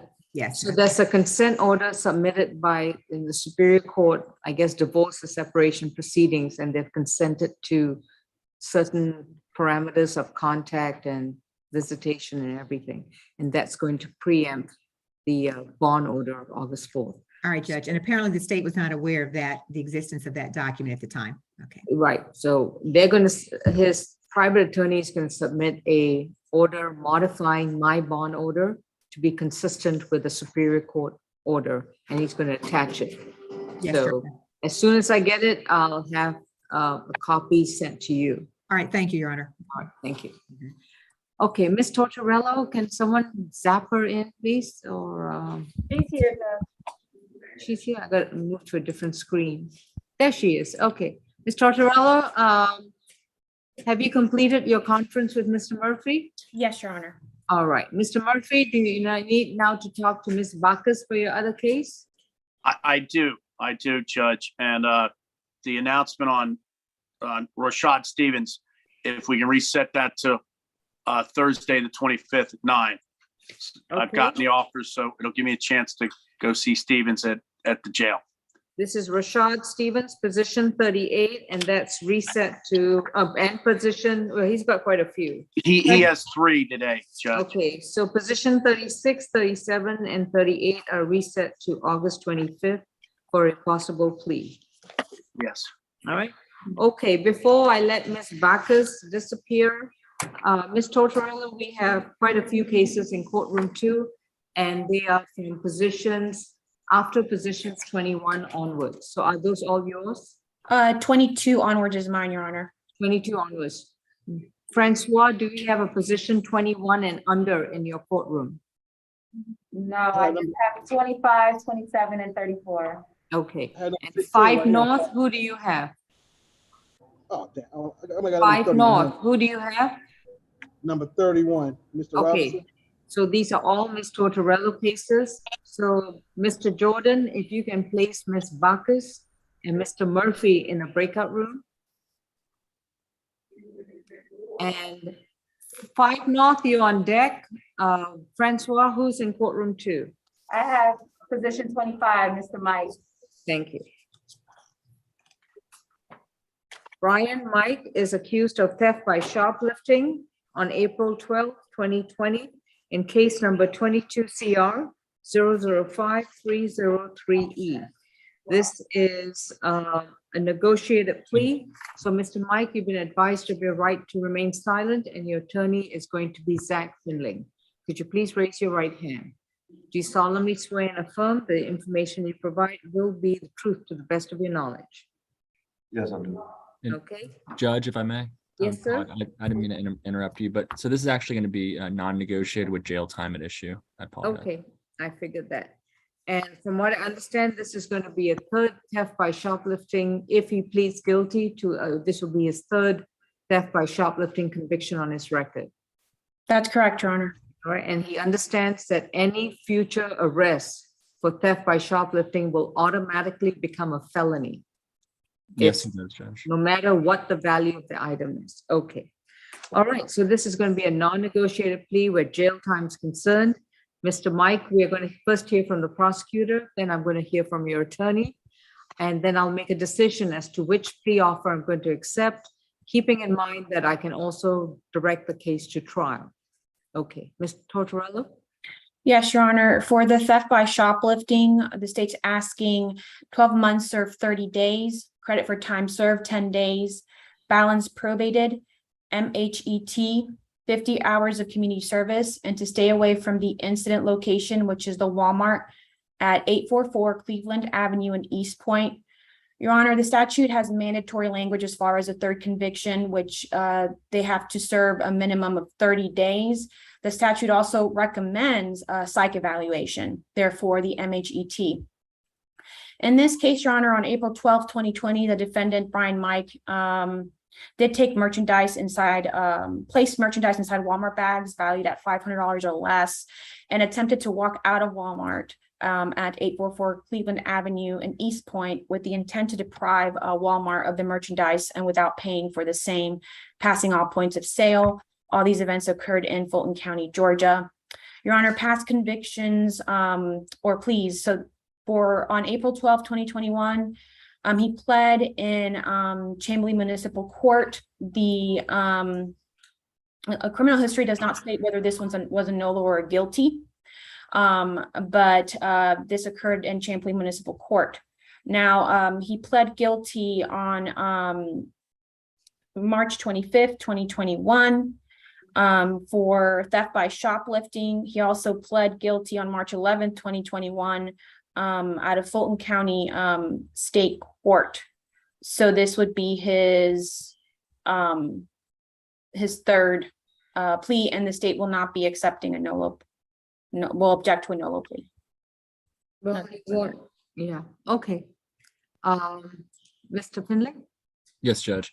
Am asking with jail time at issue, Judge. As it stands now, the state is asking for 30 days confinement, which after the 2-for-1 would mean that Mr. Mike would have to serve 5 more days. Am asking for time served on behalf of Mr. Mike, so 20 days confinement. I did discuss with him the implications of any further convictions, of which he does understand and understands the severity at that current situation he's in. He does agree and understand that he has to do the MHET and the community service. Am asking for the probation fees to be waived as well, Judge. But once again, am asking for that 20 days confinement modification.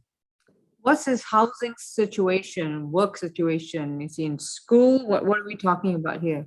So I don't have that down, his employment, but I do have a address that he resides. It's a Cedar Park Drive in Stone Mountain, Judge. Okay. Anything else? Nothing further, Judge. All right. March 11, March 25th, April 21, 22, and now in April 12, 2020. I mean, it's been 2020, 2021, several arrests for theft by shoplifting. This is a pattern of great concern. There is something going on. I do not know what, but the MHET is certainly warranted. And considering that the numerosity of the arrests and the convictions, I'm going to impose the 30-day sentence where he is going to be given credit for 10 days. So he will have to serve the additional 5 days, go on probation, complete the MHET within 30 days of being released on probation, complete 50 hours of community service. I'm going to require him to stay away from all Walmart stores, not just one, every single Walmart store in the world. And also to report to probation every month for the remainder of the 12 months, which would be for the next 11 months. Mr. Mike, would you like to accept that offer? I'm sorry? There's something wrong with the audio in the courtroom too. Yes, ma'am. All right, so you're willing to spend the 5 extra days at the jail? Yes, ma'am. Okay, Mr. Finling, it looks like your client is willing to accept the stipulations I've just outlined. Do you then stipulate to venue and ID? I do, Judge. All right.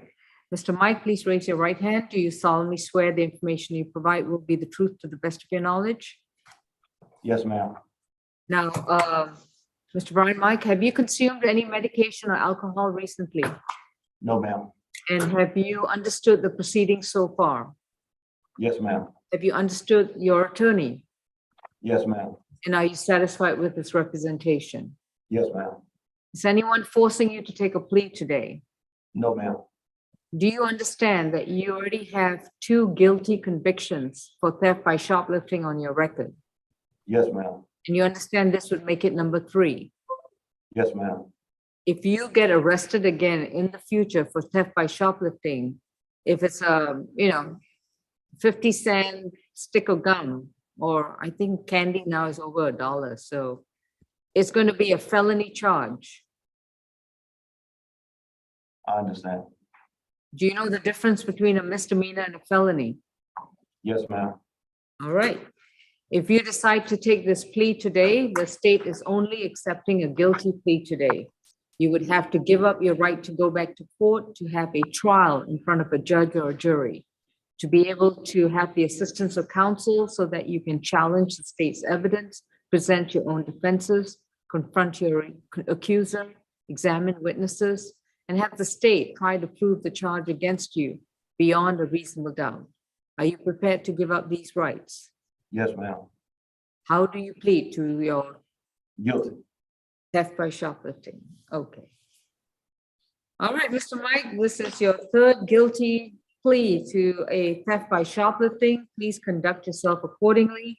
Your sentence is 12 months to serve 30 days, credit for time served 10 days. You have 5 more days to serve at the jail. Once you are released, you will report to probation at 132 Mitchell Street. You will complete an MHET. Your probation officer will advise you of what that is and where you can go to get that. You will have to do that at your expense, and it must be done within 30 days of being released. Understood? Yes, ma'am. You also need to complete 50 hours of voluntary community service.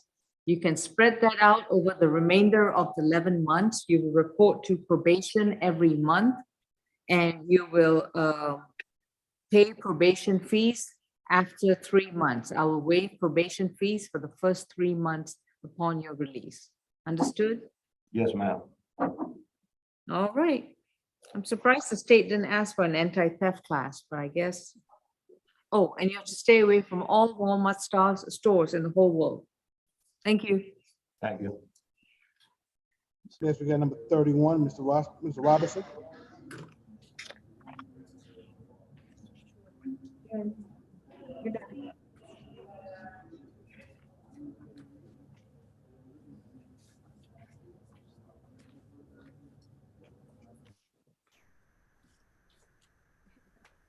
All Walmarts in the world. All right. Sorry, let me just get to that page. Okay, William Chevry Robinson, is that correct, sir? Yes, ma'am. All right, Mr. Robinson, your case number is 22 CR 005197E. You've been charged with criminal trespass and damage to property from August 3rd, 2022. Mr. Robinson's 31, and this is going to be a non-negotiated plea. Jail time, I'm not certain how that's going to be pertinent, but let's see what's going on. Mr. Robinson, you've been advised of your right to remain silent, and your attorney is Mr. Zach Finling. We are going to hear from the prosecutor first, then from your attorney, Ms. Helen, and to decide how we're going to move forward with this case. I will let you know which offer I will accept, keeping in mind that I can also order the case to trial. Ms. Tortorella? Yes, Your Honor, for this case, we're asking for the criminal trespass, 12 months to serve. It's criminal trespass damage to property, Your Honor. So in this case, on August 3rd, 2022, Officer Dawson of the Atlanta Police Department was dispatched to the Popeyes, the incident location at 683 Boulevard Northeast in Atlanta. The caller stated that a black male threw a brick through the drive-through window. When the officers arrived in the area, the suspect was detained and was identified as defendant William C. Robinson. And the defendant was also identified by the manager at Popeyes, who was the caller, Mr. Dominique Harris, at the scene. Mr. Harris stated the defendant approached a drive-through window, looked inside, and retrieved a brick, and then threw it, breaking the glass. So the brick, Your Honor, went through the glass, could possibly hit somebody inside. And all these events did occur in Fulton County, Georgia. Your Honor, we are concerned the defendant is a public safety, will commit violent offenses and is a risk to public safety. He currently has an open felony case, 20 CP 193673. He has no bond on that case. And Your Honor, part of my plea offer also took into account the fact that in his felony case, he crashed a MARTA bus into another bus, and he was able to take the MARTA bus by wielding a hammer and then demanded money from the passengers inside. So Your Honor, this was actually a prior case. So he was out on bond when he committed this case. So for that reason, we are concerned about his violent nature, and we are asking for 12 months to serve, and nothing further from the state. Ms. Helen? Yes, Judge, this is a non-negotiated plea. When I went and spoke to Mr. Robinson, he was being antagonized by those employees from the Popeyes institution. He stated, hey, he just walked up, asked if he could have some type of exchange of food for work, and stated instead of a yes or a clear no, those employees began to antagonize him. And so Mr. Robinson, at this point, Judge, has spent 16 days at the Fulton County Rice Street Jail. I do hear his history, Judge, but we are asking for time served in this case, Judge. I do understand what the history of that other case is. It's still open. Those are still allegations. I understand he was out on bond for that, Judge, but I've spoken to Mr. Robinson. That also was some type of depression or also lapse, very severe lapse in his judgment, Judge. But since he's been at the Rice Street Jail for those 16 days, Judge, he has been stabilized. His behavior and his mood has been stabilized, Judge. And so we are asking for time served on this criminal trespass and damage to property, and for those 16 days to be enough time for this case. Okay. Ms. Harrison, may I have Mr. Robinson's priors, please? He has 6 cycles. Last arrest was August of 2020 for bus or rail hijacking, armed robbery, and interference with government property. That is an open case, 20 CP 193673. All right. And that's the other open case. Has he got prior convictions? One moment. He also has history in Florida.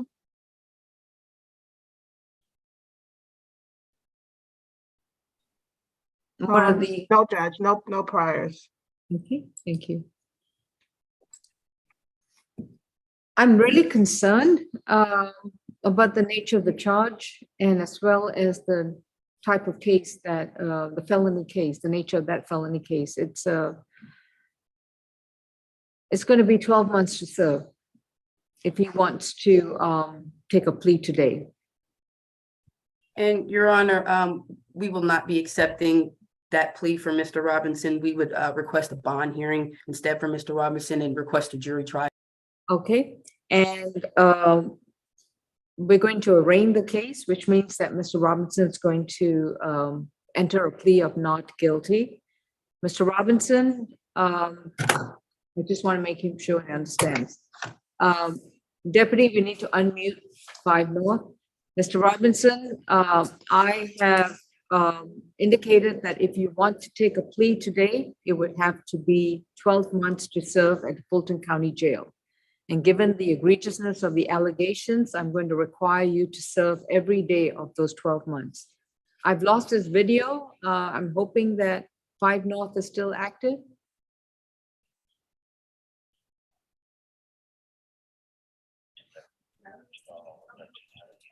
Five North. Judge, can we go ahead and? Yeah, courtroom 2. Who do you have next? I'll wait for 5 North to appear. Repeat the position. Can you come back to Sydney, go back to Sydney James on the competency position 12? We're going to have to take a breakout on this one. You can sit down. You can sit down. You can sit down. That's fine. All right, I'll get back to 5 North. Miss Helen? Yes, Your Honor. We can either arraign the case or you can file a waiver of arraignment and then we'll proceed to a bond hearing. What would you like to do? I'd like to proceed to a bond hearing, Judge. Will you file a waiver of arraignment? Sure, Judge. Okay, so if you can submit a copy of the waiver of arraignment to Miss Grace, Melissa Grace. And okay, once 5 North comes back on screen, we can address your client's bond hearing. He's back, Your Honor. All right. Judge, what are we doing with Mr. Sidney James? I've got to have a breakout because the state, we won't be able to address this case without addressing sensitive matters. So we have to do a breakout. Do you want me to do it now or do you want to wait till we address all of the other cases? Yeah, we're trying to get him back to the floor, Judge. I see. Okay. Mr. Robinson, your attorney is going to file a waiver of arraignment which means that you are entering a not guilty plea and the case will go to trial. Do you understand? Yes, ma'am. Okay. Now, Miss Helen is a $3,000 bond.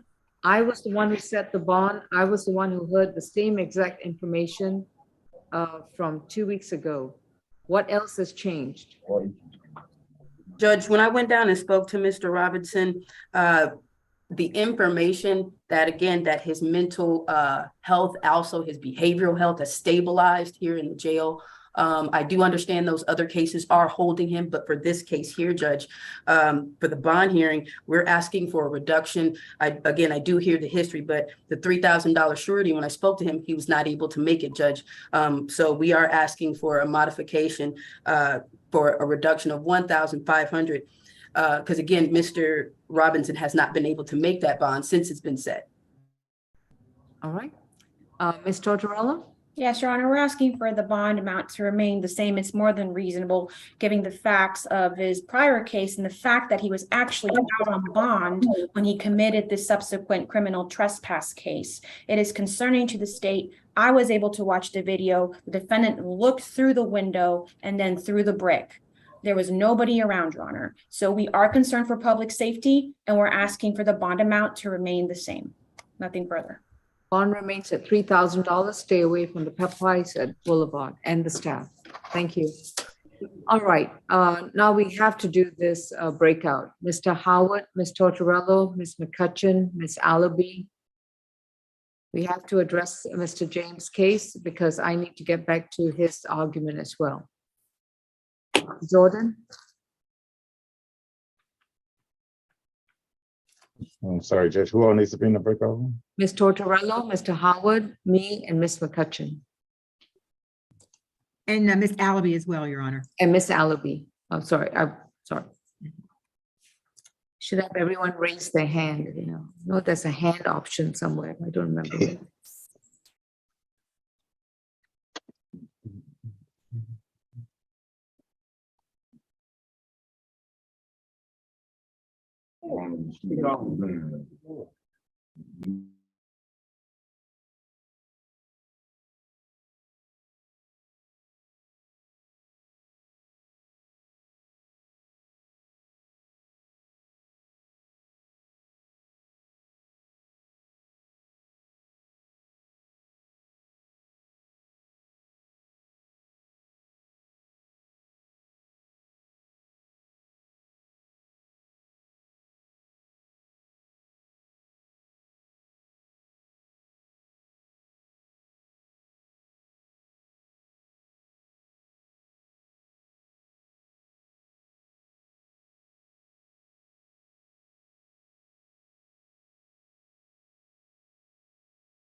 We can't hear you, Judge, if you're talking.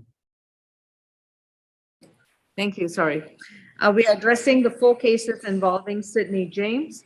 Mr. James, based on a review of the evaluation done for you, you are going to be represented by the Public Defender's Office, Mr. Derek Howard.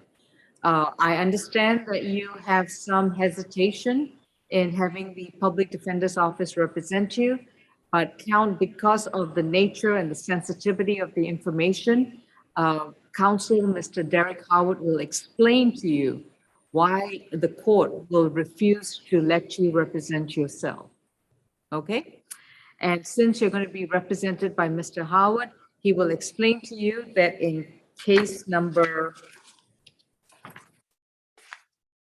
21 CR 004-173Y, your bond is going to be amended in such a way that Mr. Howard will explain to you what are the results of that bond amendment and what you're required to do in order to avoid coming back to jail. With the other cases, Mr. Howard will also advise you as to your bond status. And please be sure to understand that the Public Defender's Office will continue to represent you. So I am requiring you, I'm not asking nicely, I'm requiring you to cooperate and work with the Public Defender's Office. This is a court order. Do you understand? Your court order is null and void because you in bad behavior. You in violation of Article 6 in the Constitution. All right, and all right, and you can You will take be that- arrested and too. you can take that up with this appropriate court if you believe that I have stepped out of bounds. Yeah, you know what I'm saying? You You can- enforce a This statute. is not the Enforce a courtroom statute. to do that. This is not the courtroom. Challenge the jurisdiction, you know what I'm saying? Will versus United States. This is Supreme Court And decision. Deputy, we have concluded with Mr. James. Thank you. Mr. Howard, please advise him of the 4 cases, all right? Yes. Thank Yes, you. I will, Judge. And that he's ordered to cooperate and work with the Public Defender's Office. Deputies, we may remove Mr. James from the courtroom. Thank you. Next, we got number 39, Mr. Watts. All right, thank you. Jermaine Derek Watts, is that correct, sir? Yes, ma'am, it is. All right. Mr. Watts, your case number is 20 CR 006-003Y.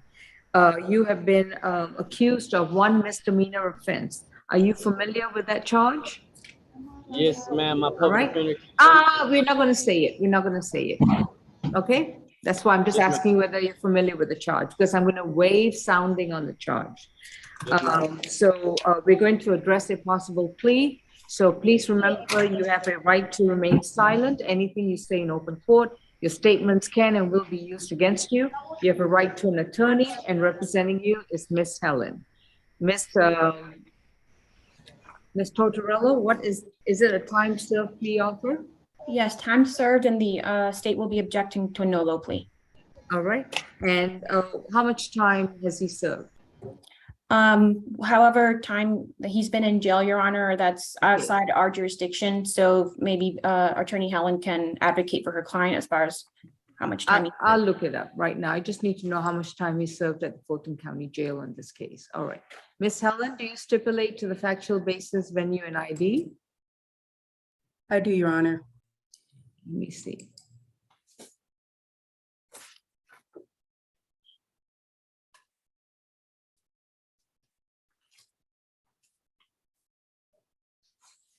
Well, I can comfortably say 365 days. How's that? Okay. All right. Mr. Watts, could we unmute for North? Mr. Watts, have you consumed any medication or alcohol? No, ma'am, not at all.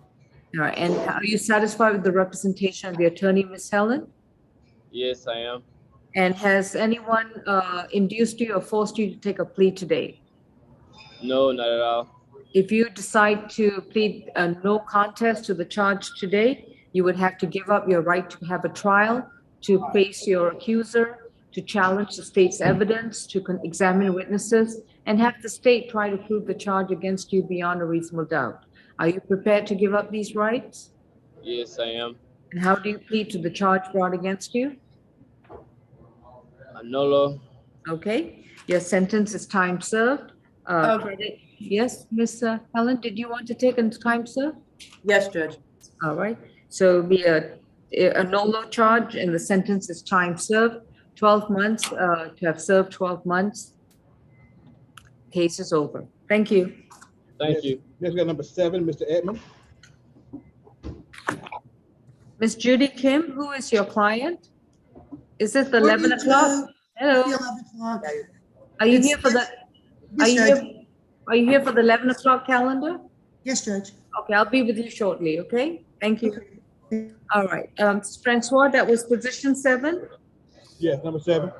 Oh, 7 at 4 North. Okay, sorry. This is DeGeorge Napoleon Edmund Jr., is that correct? Yes, ma'am. All right, and position 7, this is going to be a negotiated plea. Could you please raise your right hand? Do you solemnly swear the information you provide will be the truth to the best of your knowledge? Yes, Your Honor. Thank you. All right, remember your right to remain silent. Anything you say, your statements can and will be used against you. You have a right to an attorney, and representing you is Mr. Finley. Ms. Bacchus, what is the plea offer for Mr. Edmund? Ms. Bacchus, oh, I think you just froze, your Wi-Fi just froze on that. What happened?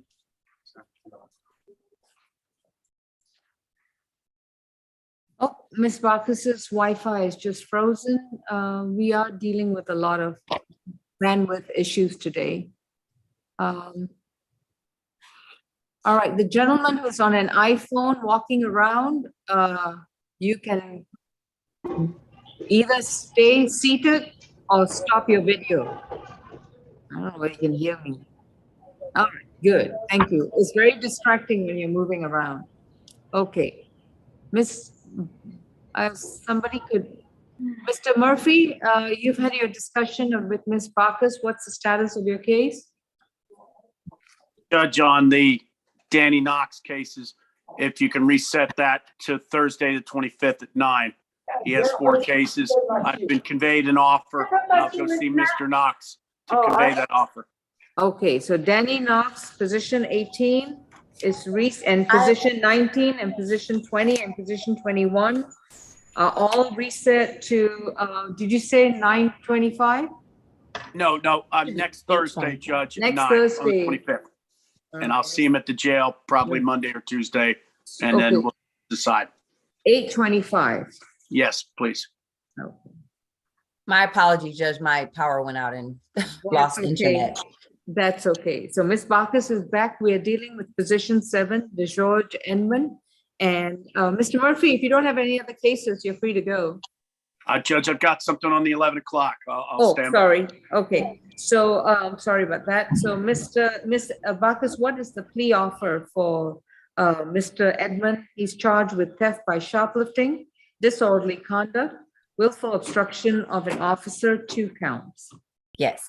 Okay. So again, count 1 is 12 months, 30 days to serve, credit for time served, 15 days, balance probated in a theft class. For count 2, 12 months, 30 days to serve, credit for time served, 15 days, balance probated, no further contact with the victim. Stay away from the incident location. That's to run concurrent, and count 3 and 4 are time served. All right. What is the, I can just pull it up on the bond order. Okay. Is it the stay away? Is that what you're? Yes.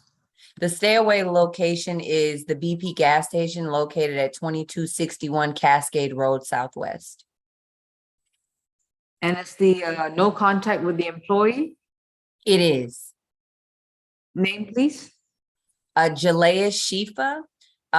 That is spelled, first name is spelled Jalayes, last name is Shifa.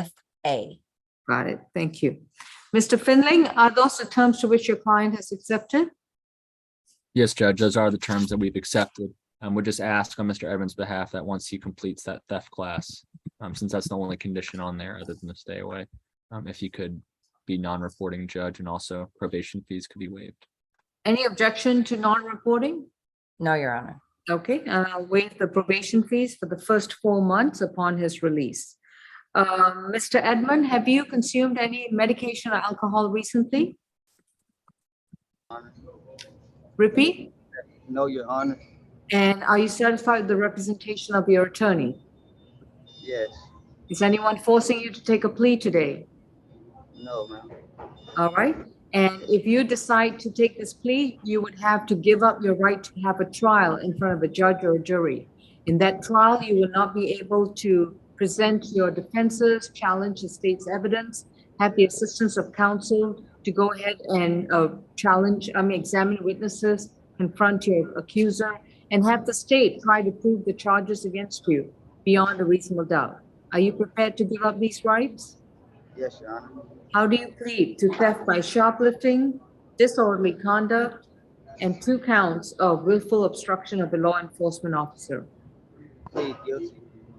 Your sentence is 12 months to serve 30 days, credit for time served 15 days. You'll be placed on probation. You have to report to probation next Thursday at 132 Mitchell Street in downtown Atlanta. Understood? Yes, Your Honor. While you're on probation, you will complete an anti-theft class at your expense. You will also stay away from the BP gas station at 2261 Cascade Road in Atlanta, Georgia, and have no contact with this employee, Jalaya Shifa. Understood? Yes, Your Honor. I will waive your probation fees for the first 4 months while you're on probation. So make sure you get your anti-theft class completed. If you complete your class, your probation will be non-reporting. And even if it's non-reporting, you still have to stay away from the BP gas station and Mr. Schiffer. Understood? Yes, Your Honor. All right, that concludes this plea. Thank you. Position 34, Mr. Shelton. We do number 8, Francois. Number 8, Mr. Gordon. All right, 4 North, just give me a minute. I'm just going to be taking courtroom 2, but she's been waiting. Courtroom 2, you said Mr. Shelton? Position 34. Okay. Yeah, and Judge, I actually, the gentleman at 4 North, Mr. Gordon, who's in the chair, I actually need to speak with him very briefly, so I don't know if you want to take someone else and then we can jump over to him. Are you representing Shelton? Oh, that's Miss Helen, right? Yes, Your Honor.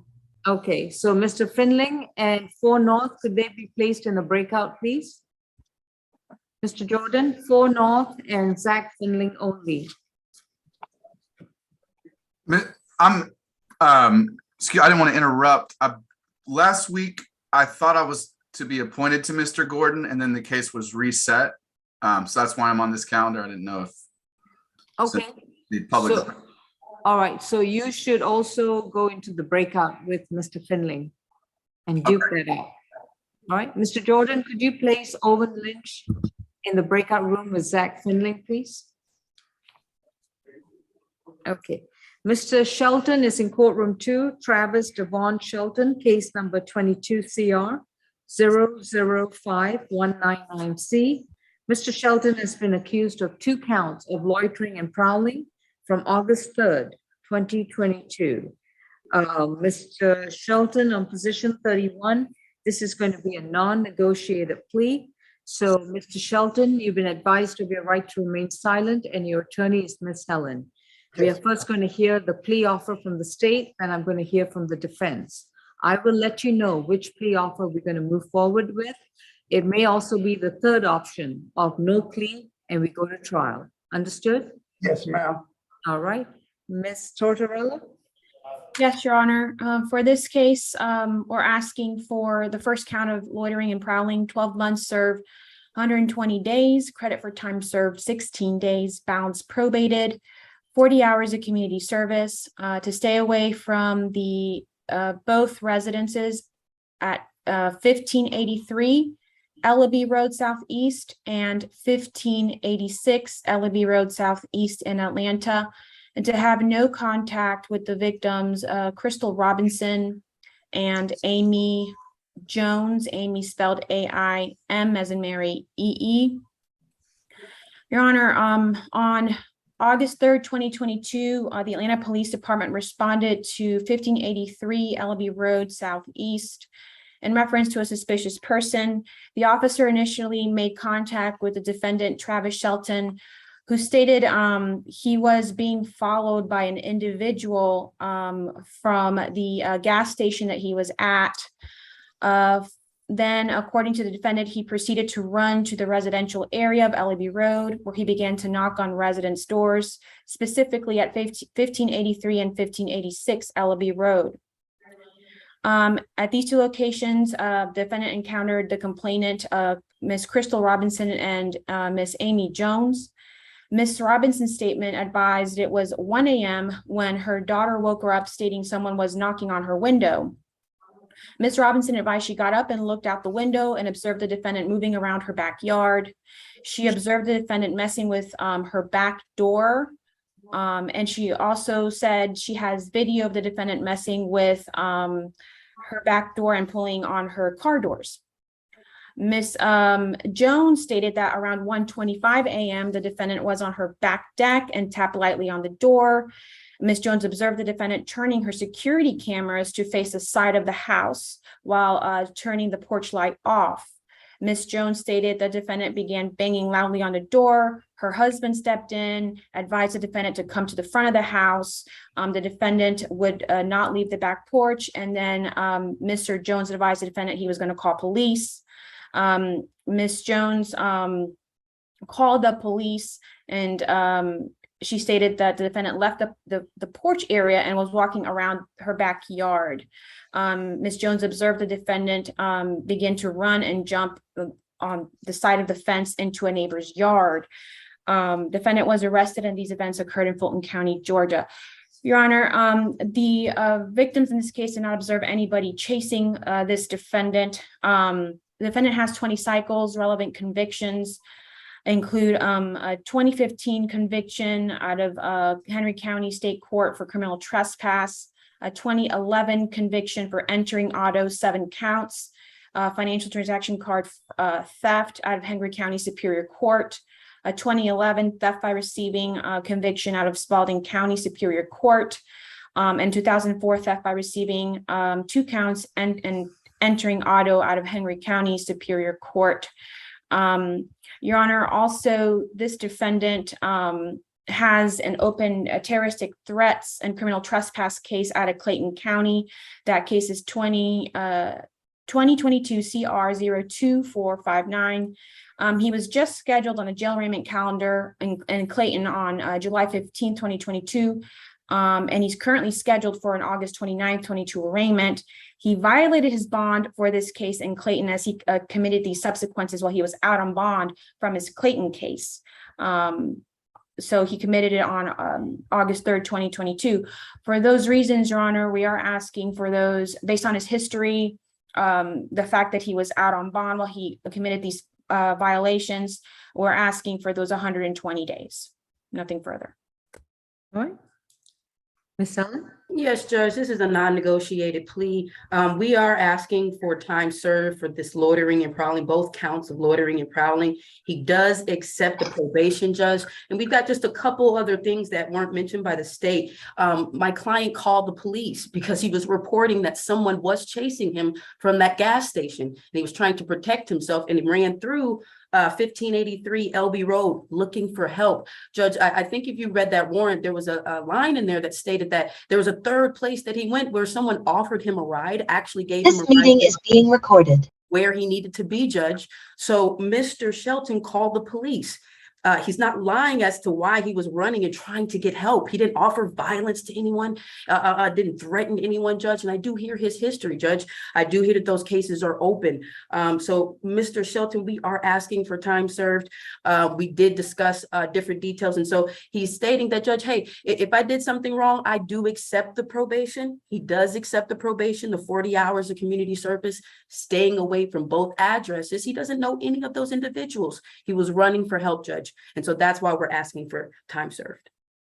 I'm going to accept the defense's recommendation of time served and not time served, but it would be 32 to serve 32 days, credit for time served 16 days, balance probated, 40 hours of community service. He's going to be required to stay away from 1583 Ellaby Road, 1586 Ellaby Road, 200 yards away from that location. No contact with Crystal Robinson and Amy Jones. And he's also to stay away from that BP gas station that was identified. Do you have the address on that warrant, Ms. Tortorella? The addresses that I have, Your Honor, are for the two residences, not the gas station. There was a BP gas station in that area. He needs to stay away from that location as well. Yes, ma'am, I will never go back. I'm not from. Well, that's good. So is that the offer? You'll be on probation, sir. You'll be on probation every month. You need to complete 40 hours of community service. And I'm going to waive your probation fees for the first 6 months. And then for the last 6 months, you're going to pay for it. Do you understand? Yes, ma'am. And if you don't don't report to probation, or if you get arrested again, I want probation to issue a warrant so that we can revoke your probation and have you serve out the rest of the 12 months in prison. Okay, so is that an offer you'd like to accept, Mr. Shelton? Unmute courtroom 2. We had froze, Judge. If you can repeat that again, please. Yes, his sentence will be serve 32 days, credit for time served 16 days. He'll be released within 24 hours to be on probation. He will report to probation every month. His probation fees are waived for the first 6 months, but for the first 5 months, because there are 11 months left. First 5 months, and then he'll pay probation fees for the next 6 months. And he'll need to complete 40 hours of community service, stay away from the 2 locations at Ellaby Road, and stay away from the BP gas station nearby. No contact with Crystal Robinson and Amy Jones. Is that the offer you want to accept? Yes, ma'am. Ms. Helen, do you stipulate to venue and ID? Yes, Your Honor. All right. Mr. Shelton, raise your right hand. Do you solemnly swear and affirm the testimony you provide will be the truth to the best of your knowledge? Yes, ma'am, I do. All right. Ms. Tortorella, I just need to confirm.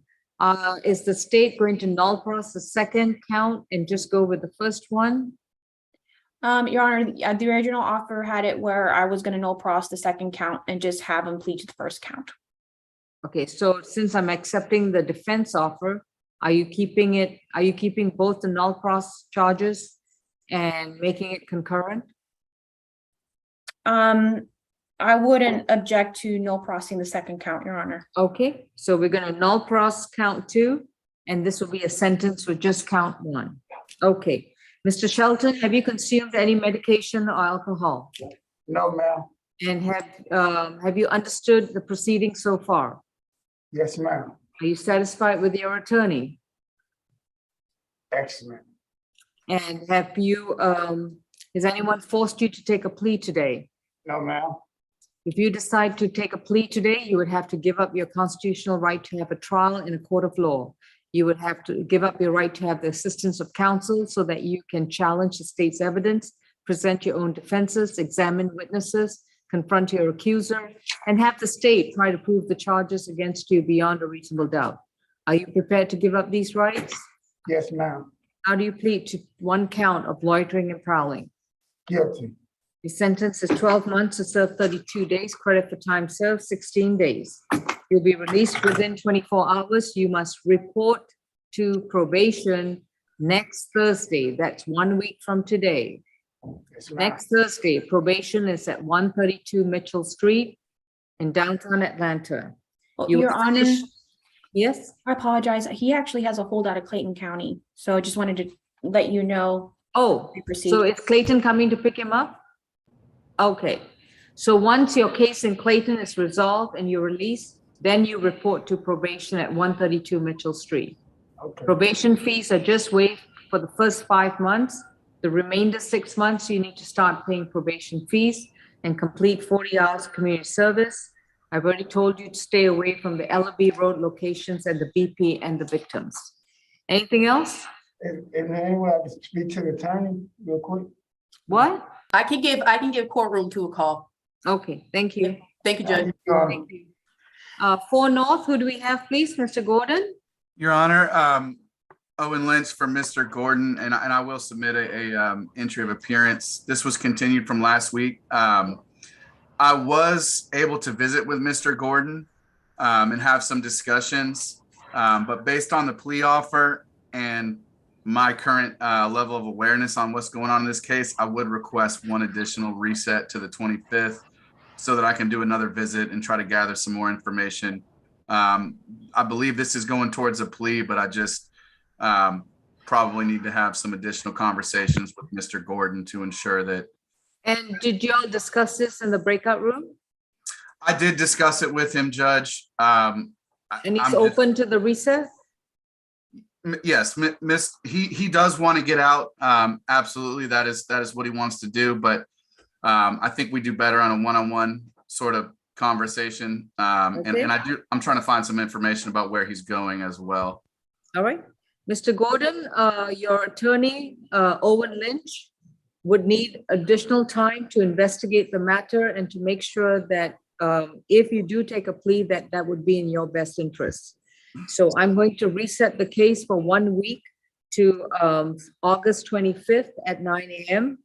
And at that time, hopefully you all have a decision to make, okay? Thank you, Judge. All right. Session 8 is reset to August 25th. Thank you, Your Honor. This is represented by conflict counsel, Mr. Owen Lynch. Please file an entry of appearance. Yes, sir. Yes, Your Honor. Otherwise, Mr. Finley will be talking to everyone, okay? I know he's popular, you know. All right. Let's move on to courtroom 2. This Who is do we have? 27, Mr. Moraine. All right. And that's a negotiated plea, Your Honor. All right. Mr. Kari Moraine is case number 22 CR 005211Y. Mr. Corain, you've been accused of failure to leave campus or facility of a university system when directed. Sort of a criminal trespass, but at a college campus, all right? This is from August 4th, 2022. Mr. Moraine, you've been advised of your right to remain silent. Anything you say about the facts of the case, your statements can and will be used against you. You have a right to an attorney, and your counsel is Ms. Helen. Ms. Helen, we are having a negotiated plea. Would that be correct? Yes, Judge. All right, Mr. Moraine, please raise your right hand. Do you solemnly swear and affirm the testimony you provide will be the truth to the best of your knowledge? Yes, ma'am. Thank you. Ms. Tortorella, what's the offer, please? Your Honor, it's time served, credit for the time that he served since the arrest of this matter, Your Honor. Okay, thank you. And Ms. Helen, is your client accepting those terms? Yes, Judge. And you stipulate to the factual basis, venue, and ID? Yes. All right. And he's been in custody now for 14 days. Would that be correct? That's correct, Judge. Okay. So, Mr. Moraine, have you consumed any medication or alcohol recently? No, ma'am. All right. And have you understood the proceedings so far? Yes, ma'am. And are you satisfied with your attorney? Yes, ma'am. And if you decide to plead guilty to this charge, you would have to give up your constitutional right to go back to court and have a trial. You will not have the assistance of counsel to challenge the state's evidence, present your own defenses, examine witnesses, confront your accuser, and have the state try to prove the charge against you beyond a reasonable doubt. Are you prepared to give up these rights? Yes, ma'am. How do you plead to one count of failure to leave campus when directed? Guilty. All right. Your sentence is 12 months to serve 14 days, credit for time served, 14 days, balance suspended. That means your jail time is concluded. You're to stay away from 50 Forsyth Street, which is the Rialto Theater intersection. You are familiar with that area, correct? Correct. Now, I'm going to require you to stay 100 yards away from that location. Do you play or watch football? Yes, ma'am. So you know 100 yards is the length of a football field. Yes, ma'am. So you have to stay at least 100 yards away from that location, which will probably include the library and my favorite Dunkin' Donuts right there. Understood? Understood. All right, you be good. Can I ask you a question? Yes, sir? Do I get out today? within 24 hours. If you have no other cases holding you, you'll be processed and released within 24 hours. Thank you. Judge, I just wanted to confirm for position 19, 20, and 21, that's Danny Knox. Is he gonna be reset? 19, 20, and 21. Danny Yes, I Knox? believe that was Danny Knox. Yes, reset to August 25th. Okay. Why didn't they rescind me last week? And then no attorney come talk to me. Well, come up here so that you can ask your question, Mr. Knox. Put your Okay. back up for me, Mr. Knox. He has a quick question, Judge. His attorney is here, okay? Go ahead. Yes, yes, ma'am. I was arraigned for this trial today. I was reset last week. And the attorney did not come talk to me. Yes, your attorney is Dennis Murphy. He's on the screen. He's waving his hand in front of you. See him? I haven't seen you, sir. All right, he's going to come and talk to you, go over all your cases, and let you know what would be the best option for you. But he needs to talk to you in person. That's why he's asking for a 1-week reset. This was last week that he was appointed to me for this week. He's right there, sir. It was last week you was appointed me for this week. Now, why is it being reset again? So what do you want I to had do? other cases, Mr. Knox, and unfortunately I couldn't get to you. And I've now received the offer from the state. So we'll talk about it on Monday. That's the earliest I can get to you. All right. All right, Judge, thank you. All Now, right, Mr. Murphy, you have a great week, okay? Oh, you got 11 o'clock, sorry. Okay. Let me address my 11 o'clocks real fast. Oh, I'm sorry, not really real fast, really efficiently. Let's go with Judy Kim. I'm sorry, Judge Law, we're completed here in courtroom 2. Okay, all good then. Thank you. Judy Kim, who do you represent, please? Judge, good morning. I've got Cedric Benjamin. Okay. And Cedric Benjamin is the gentleman in the white headphones?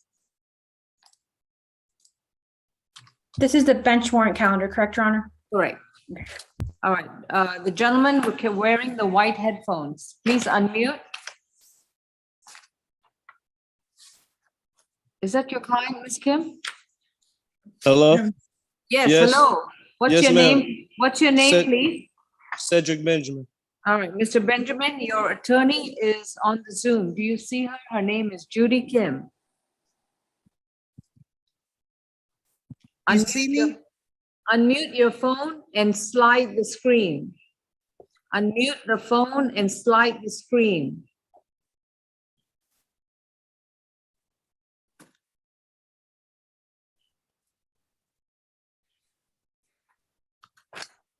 Mr. Cedric Benjamin, please unmute.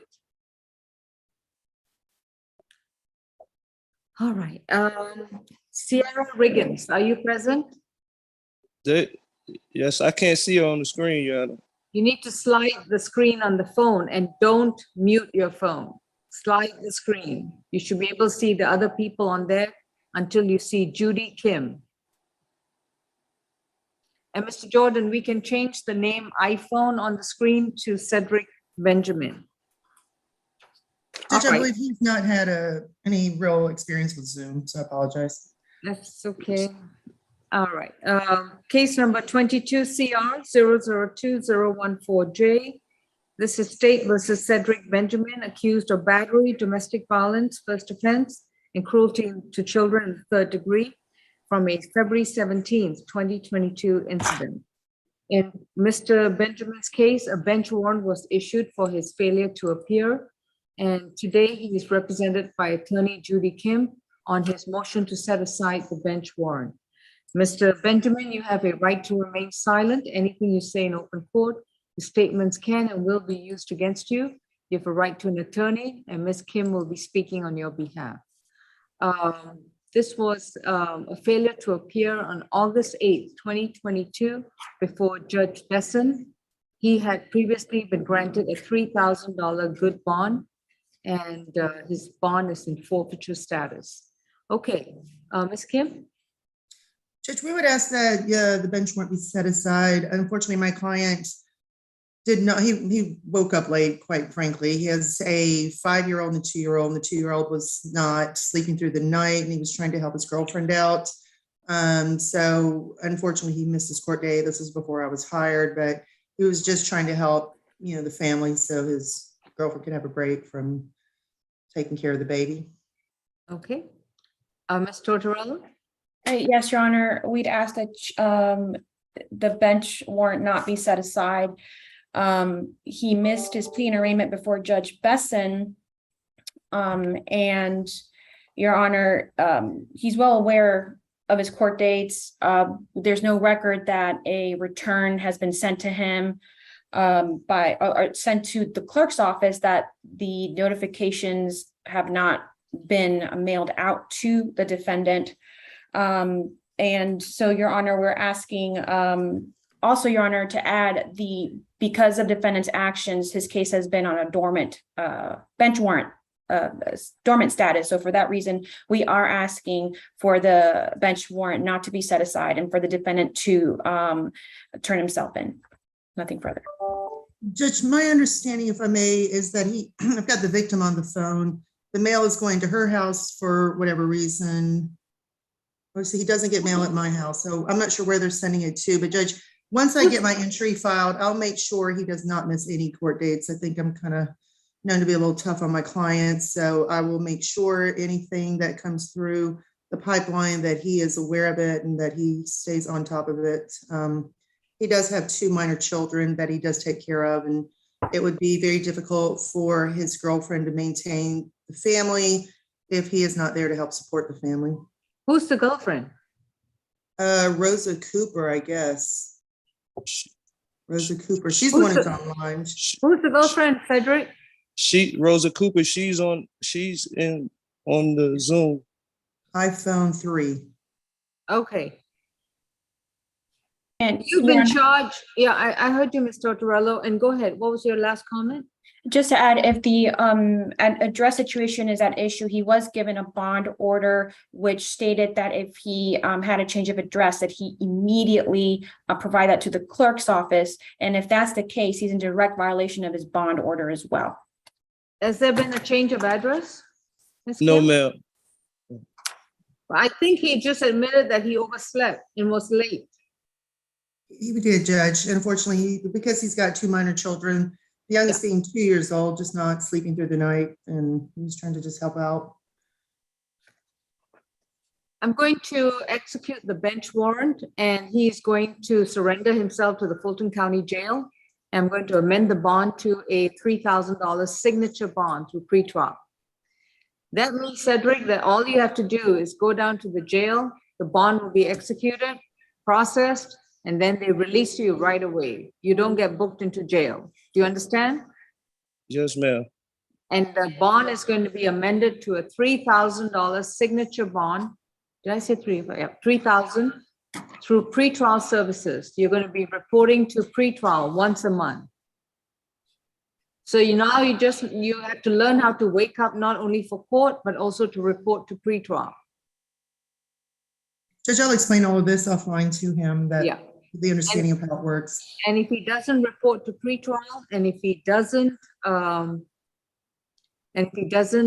gets arrested again for anything else, or if he doesn't show up in court and a bench warrant issues, that pretrial is over. He has no bond. He's back in jail. Judge. Thank you, Judge. Do you have his phone number, Ms. Kim? I do. All right. Same conditions. No further violent contact with Rosa Cooper. And pretrial offers an anger awareness class. He's going to do that 1-day anger awareness class. So Ms. Kim sent me a proposed order. All right, so the bench warrant is not set aside. He needs to surrender himself to the Fulton County Jail. Today is Thursday. He must surrender before 5 p.m. on August 19, 2022. That's before 5 p.m. by tomorrow. Understood, Mr. Benjamin? Yes. All right. Like I said, all they're going to do is process the arrest, and then they're going to release you on a $3,000 signature bond through pretrial. Ms. Kim, please make a note that it will be a release through pretrial. no further violent contact with Rosa Cooper, 1-day anger awareness program. All other conditions of the prior bond order remain in place. Judge, will that be, I don't know if they're still doing the levels. Are they still doing level 1, 2, 3? No, that's only for felony cases. Okay. For misdemeanors, it's all once a month. Judge, would that be in person or phone reporting? I guess that's up to pretrial. Pretrial has been doing phone or Zoom reporting, so, and the anger awareness programs also Zoom. Do you have your client's phone number? I do, Judge. Okay, then you can explain all that in detail. And the deadline to report to the jail is by 5 p.m., August 19th, 2022. And may I get an email address where I need to send this? Yes, Melissa, common spelling, .grace@fultoncountyga.gov. I will get that prepared this morning. This morning. All right, Ms. Kim, good to see you. Looking lovely and healthy as ever. Take care. Thank you. Have a good day. Have a good day. Next case I have on the bench warrant with Mr. Murphy. Is your client Sierra Riggins, Mr. Murphy? Yes, that's my client. I'm not sure if she's on the call. I just spoke to her 10 minutes ago. I think she was having trouble on the connection. Are you there, Ms. Riggins? I have this iPhone Marsha. Are y'all here for another case?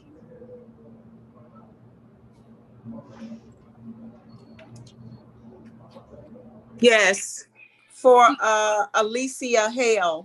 Okay. Please hold then. Mute your screen. Please hold. Okay. Judge, do you want me to back out and call her again? No. See if I can.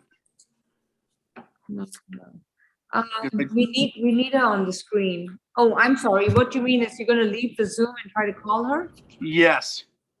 I just spoke to her 10 minutes ago and she said she had the codes and she was having a little bit of difficulty. All right, let me just see. Sierra Riggins, if you are present, please unmute your screen and start your video. All right, she's not here, so go ahead and try to reach your client. 4 South, who do you have? Position 15, Jones. Okay. Position 15, Mr. Jones is Quentin Jones, accused of obstruction of an officer from November 13, 2021. And this is going to be an arraignment and a bond hearing. Mr. Jones, you have a right to remain silent. Anything you say in open court, your statements can and will be used against you.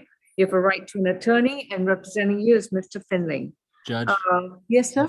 I labeled this one incorrectly. This one is actually a negotiated plea. Oh, okay. So, Mr. Jones, this is going to be a negotiated plea instead. So please raise your right hand. Do you solemnly swear the information you provide will be the truth to the best of your knowledge? Yes, ma'am. Thank you. Ms. Backus, what's the plea offer? Yes, Your Honor, this is a time served plea. Okay, let me just. Position 15, and we just want to see. All right, and Mr. Finley, does your client accept the terms of the plea and also the necessary stipulations? Yes, Judge, he does agree to the plea, and we do stipulate the factual basis, venue, and ID. And just for paperwork purposes, it is 103 days. That's how many. Yeah, I'm giving him credit for 100. I just confirmed that. Okay. Okay. And he does have another open case, yes? Yes, Judge. Okay, all right. So, Mr. Jones, have you consumed any medicine or alcohol recently? No, ma'am. All right, and have you understood what's been going on so far? Yes, ma'am. And has your attorney explained everything to you, and are you satisfied with this representation? Yes, ma'am. And is anyone forcing you to take this plea today? No, ma'am. If you decide to plead guilty to the charge of obstruction of an officer, you would have to give up your right to go back to court and have a trial to challenge the charge. You will not be able to have an attorney so that you could challenge the state's evidence, present your own defenses, examine witnesses and confront your accuser, as well as have the state try to prove the charge against you beyond a reasonable doubt. Are you prepared to give up these rights? Yes, ma'am. How do you plead to one count of obstruction? Guilty. Your sentence is time served. Essentially, it's 12 months to serve 103 days. Credit for time served, 103 days. Unfortunately, you still have other cases or case that you need to address. So this case is at least closed. Yes, ma'am. Thank you. Thanks. For South, do you have anyone else? Position 32, Sanders. Thank you. And Your Honor, who do I send a no pros order form to for your signature? All right, it's already sent? No, I'm about to send it. I just want to know who do I need to send it Oh, to? Melissa Grace, melissa.grace@fulton-county-ga. All right, thank you. Position 32 is Bruce Sanders. Mr. Sanders, you have a right to remain silent. Anything you say in open court, your statement can and will be used against you. You have a right to an attorney, and representing you is Mr. Zach Hinling. This is going to be a non-negotiated plea. Judge, that's my case and it Oh, is. Miss Helen, sorry. Your attorney is Miss Catrice Helen. What about the non-negotiated plea? Are we still going with that? Yes, Your Honor, jail time at issue. All right. So, Mr. Sanders, I'm going to hear from the prosecutor, Ms. Tortorello, and then I'll hear from your attorney, after which I will let you know what my decision is. Ms. Tortorello? Yes, Your Honor. So we are asking for the first count of criminal trespass, 12 months to serve.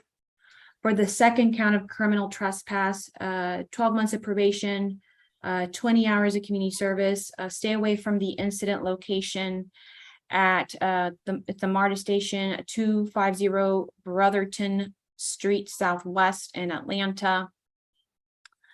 And MHET, and it will be consecutive to count one. Your Honor, on August 5th, 2022, the defendant, Bruce Sanders, jumped over the main entrance gate to the MARTA revenue facility at the incident location of 250 Brotherton Street Southwest in Atlanta. He passed signs stated criminal trespass to all those unauthorized and ran into the rear dock where armed police employees were unloading.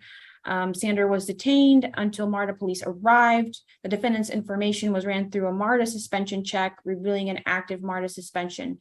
Your Honor, the reason for that 12 months to serve, he's currently being held on a forgery first degree with no bond. That's 22 CP 210370. The offense date is July 1st, 2022, filed the following day of July 2nd.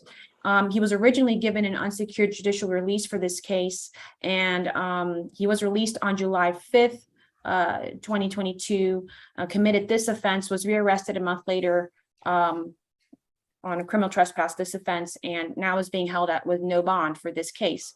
So for that reason, the state feels it's only appropriate for the criminal trespass 12 months to serve, and then subsequent 12 months of probation so he can complete his conditions. Nothing further. All right, Ms. Helen? Yes, Judge, this is a non-negotiated plea.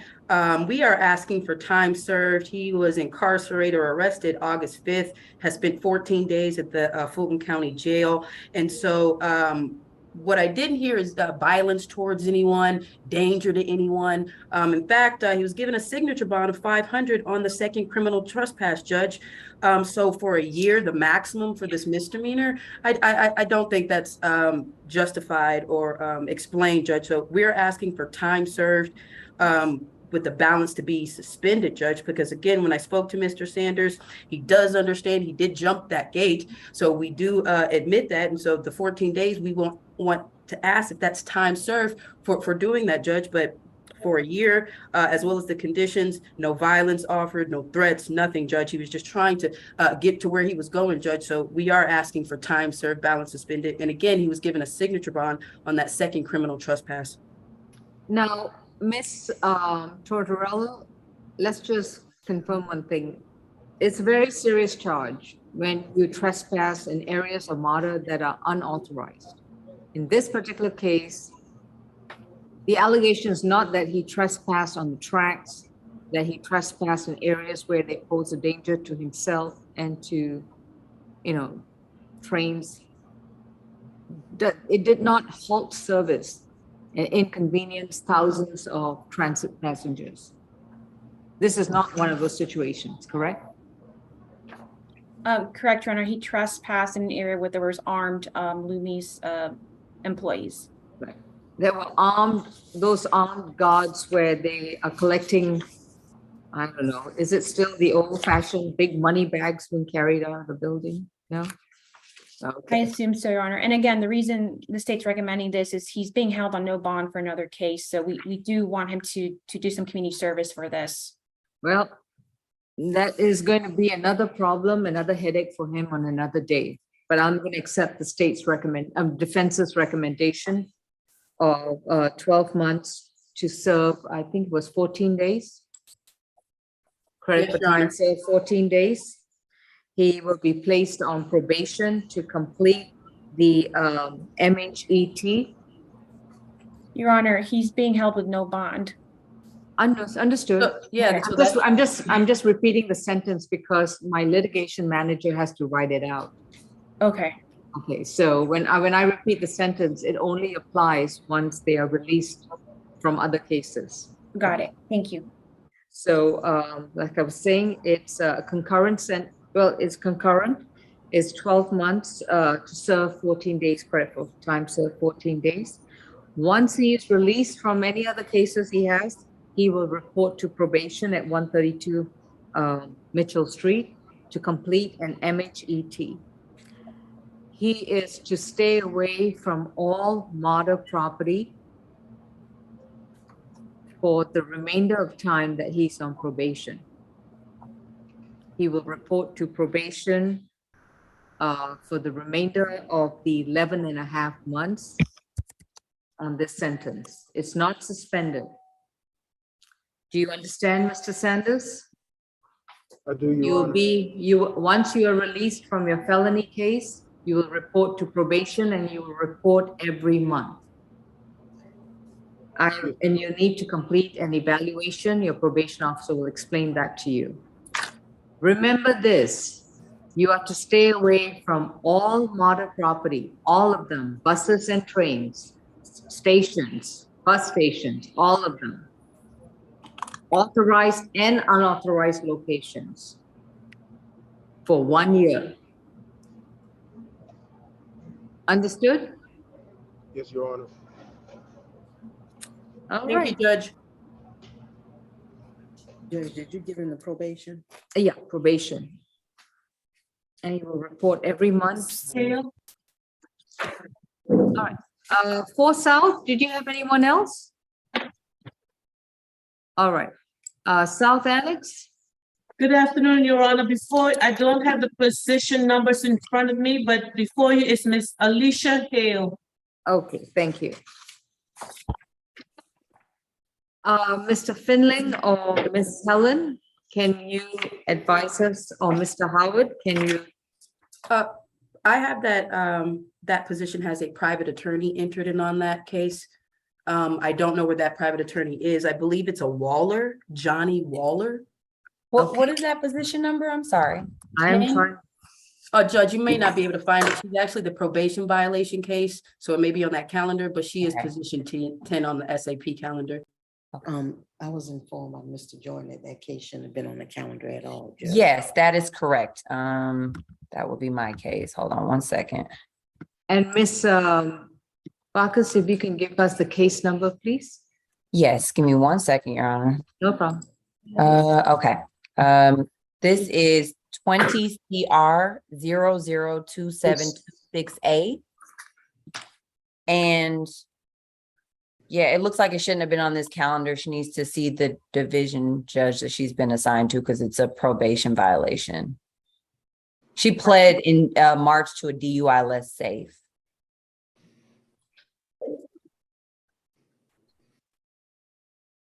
All right, Miss Hale, my name is Judge Lal. Can you see me? Yes, ma'am. All right. Your case number is 20 CR 002726A.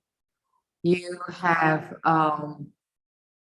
pled guilty to one count of driving under the influence of alcohol less safe from a June 30th, 2019 decision. All your other 6 charges were all null pros, means that the state is not going to pursue prosecution on the remaining 6 charges. You only pled to 1 charge. Do you understand? Yes, ma'am. All right. It appears that a probation warrant was issued for violation of the terms of your probation, and your case is and you're represented by private attorney Johnny Waller. Is that your understanding? Yes, ma'am. All right. Mr. Waller is not present today.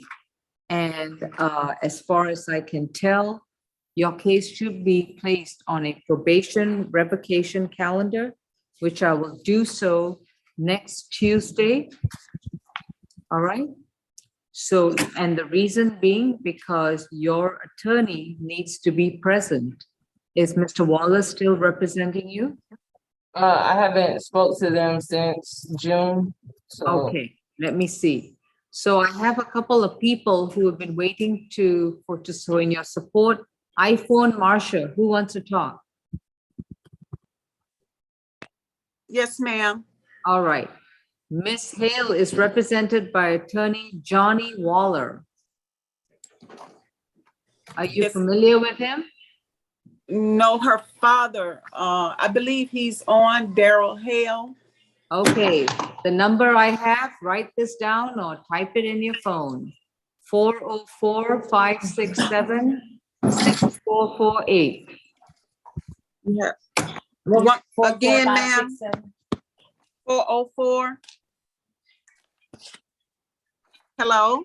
Yes, listening, 404-567-6448.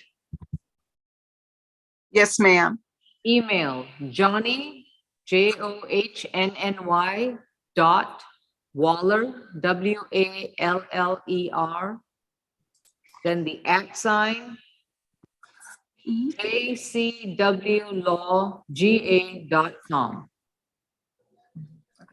acwlawga.com.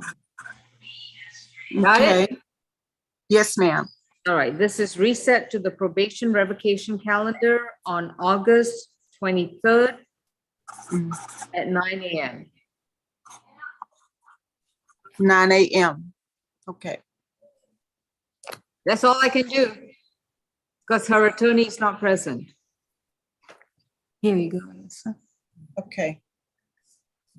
All right, thank you. South Annex, do you have another case? Yes, Your Honor. Tawana Wilkes. Ms. Wilkes.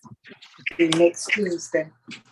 Helen, is that Can your we try, Your Honor, can we try to announce position numbers when? Oh, Deputy Milton doesn't know the position numbers, so Okay. we're relying on the attorneys. Is 40, she's position 40 judges, she's a negotiated plea. Okay, thank you. How you doing, Judge Law? I'm doing great. I'm doing really good. Just trying to see if I can address everyone. And Mr. Murphy, I do see your clients on the phone, and I will also get to 4 South as soon as I can. Tawana Wilkes is case 22 CR 005-305C. Ms. Wilkes has been accused of giving false information to an officer, and this is going to be a negotiated. Ms. Wilkes, you have a right to remain silent. Anything you say in open court about the facts of the case is taken as can and will be used against you. You have a right to an attorney, and representing you is Ms. Catrice Helen. May I place you under oath? Yes, ma'am. You solemnly swear and affirm the testimony you provide will be the truth to the best of your knowledge.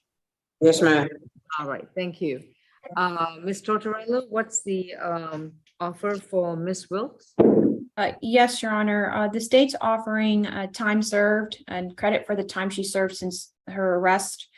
Your Honor, just advising the court, I didn't see that she was actually booked in on this charge. This is a bind over case, so I just wanted to let the court know. Okay, appreciate it. Thank you. Yes, Your Honor. Ms. Helen? Sure, Judge, and since it's a negotiated plea, just so we can get time served, balance suspended numbers correct, I have that she was incarcerated June 10, 2022, or transferred to Fulton County Jail at that point, and that she's been incarcerated for the last 70 days. So I just like for it to read credit for time served 70 days. Recommendation serve 70 days, Judge. All right. Okay, the jailings appear to indicate 70 days, so we'll go with that. Ms. Wilkes, have you consumed any medication? I'm sorry, Deputy, could we, all right, Sierra Riggins, you need to pull over and park your car. I think she's in the car. Mr. Murphy, please text your client, let her know she needs to pull over and park. And holding a phone.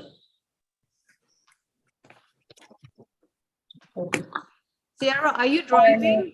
I'm at work. I'm parked. I had to pull over. And Georgia hands-free law says you cannot hold your phone. I'm not moving, ma'am. I'm parked. Okay. Mute your screen. Okay. Ms. Tiwana Wilkes, have you consumed any medication or alcohol recently? No, ma'am. Okay. And have you understood the proceedings so far? Yes, ma'am. Now, you satisfied with your attorney? Yes, ma'am. And Ms. Wilkes, if you decide to proceed with this plea, you would have to give up your constitutional right to have a trial in front of a judge or a jury. You will not be able to have the assistance of counsel to challenge the charge brought against you, to confront your accuser, examine witnesses, and have the state try to prove the charge against you beyond a reasonable doubt. Are you prepared to give up these rights? Yes. And how do you plead to one count of giving false information to an officer? Guilty. The sentence is 12 months to serve 70 days, credit for time served 70 days, balance suspended.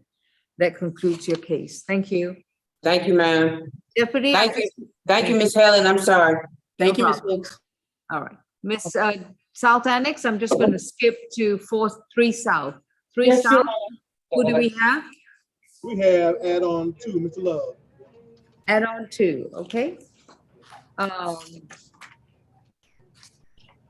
This is Ricky Love, accused of simple battery and simple assault in case number 22 CR 005047J.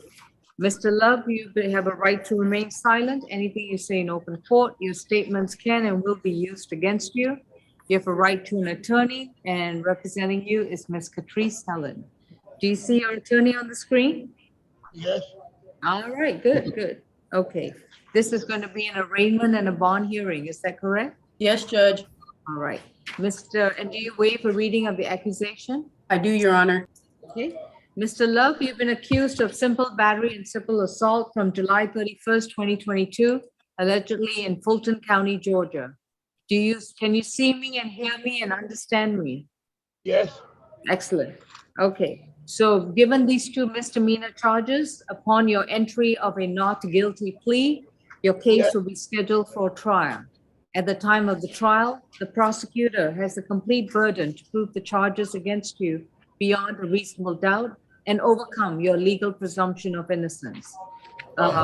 If they succeed, you could be convicted to up to a year in prison and or up to $1,000 fine for each convicted offense. Given this information, how do you plead? Not good. All right, sir. Your case has been arraigned and will be scheduled for trial. Your bond in this particular case is going to be addressed by your attorney, and she's seeking a modification of the bond. You may proceed, Ms. Helen. Yes, Your Honor. If I could have a pretrial read his history. All right, Ms. Harrison. CRC indicates 63 cycles. Last arrest is June of this year for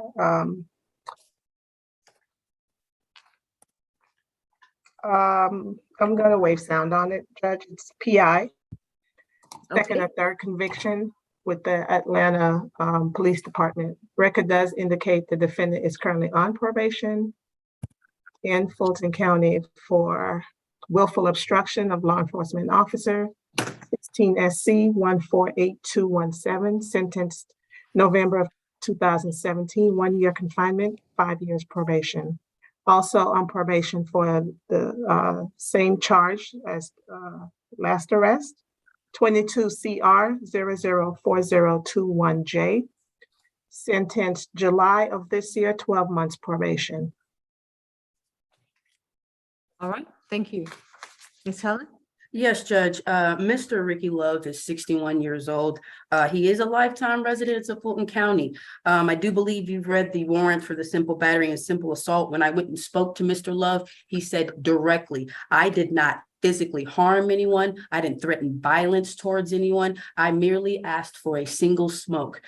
So Judge, in this case, we are asking for a bond modification to a signature bond. I do hear his history, but Judge, I do believe I represented him on another case. He takes those cases very seriously. He told me he was reporting to probation as best he could, Judge. And in this particular case, I believe there was a misunderstanding. If you read in the warrant, this individual thought Mr. Love was spitting on her. That's not the case. When he talks, if you are able to get close to talk to him, he may have some type of moisture that comes from his mouth, but he's not spitting on you. Mr. Love does understand the seriousness of this case, but is pleading not guilty because he stated he did not threaten anyone, try to harm anyone, nor spit or offer any violence towards anyone. Again, Judge, we're asking for that signature bond for Mr. Love. Okay, Ms. Bacchus? Yes, Your Honor. There was actual spit, and if it was just spit coming from his mouth, it was also accompanied by a "fuck you, bitch." And then he also picked up a stick and began swinging it in her face, attempting to hit her. She was fearful for her life. So this was not just a simple, I will say, based on reading the police report, maybe her statement of "I don't want you to use my lighter because you don't look clean," maybe that was inhumane, but that does not warrant his behavior, nor the violence that came with it. And based on his history, recent, let's see, we've got a 2021 probation violation. So we're worried about reoffense, as there's 5 or 6 charges in the last just 2 years, Your Honor. And so I believe there's a $1,000 surety bond in place. The state is actually asking to increase that on the first count for a $2,500 surety, and for the second count, a $1,500 surety bond. Nothing further. Oh, you want me to increase the bond? I do. All right. Ms. Helen, any rebuttal? Yes, Judge, we again like to move for the signature bond in the amount that it's already at, 500 for each, Judge.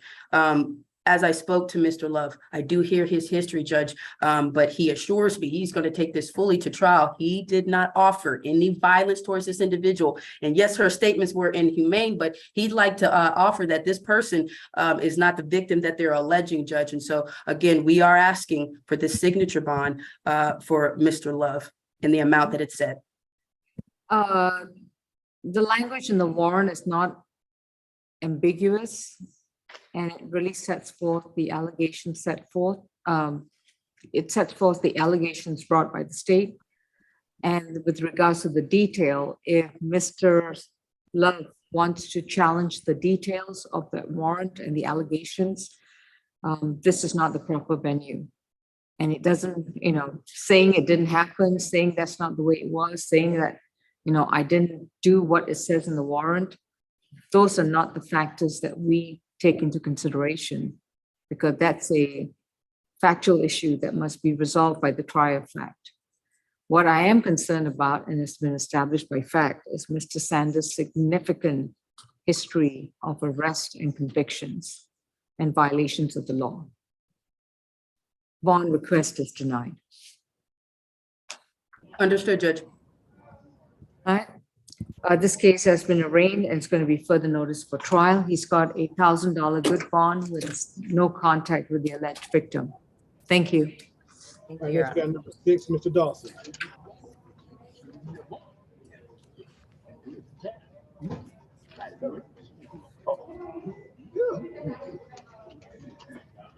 What? Oh. Number 6, Mr. Dawson. Was that Mr. Dawson, you say?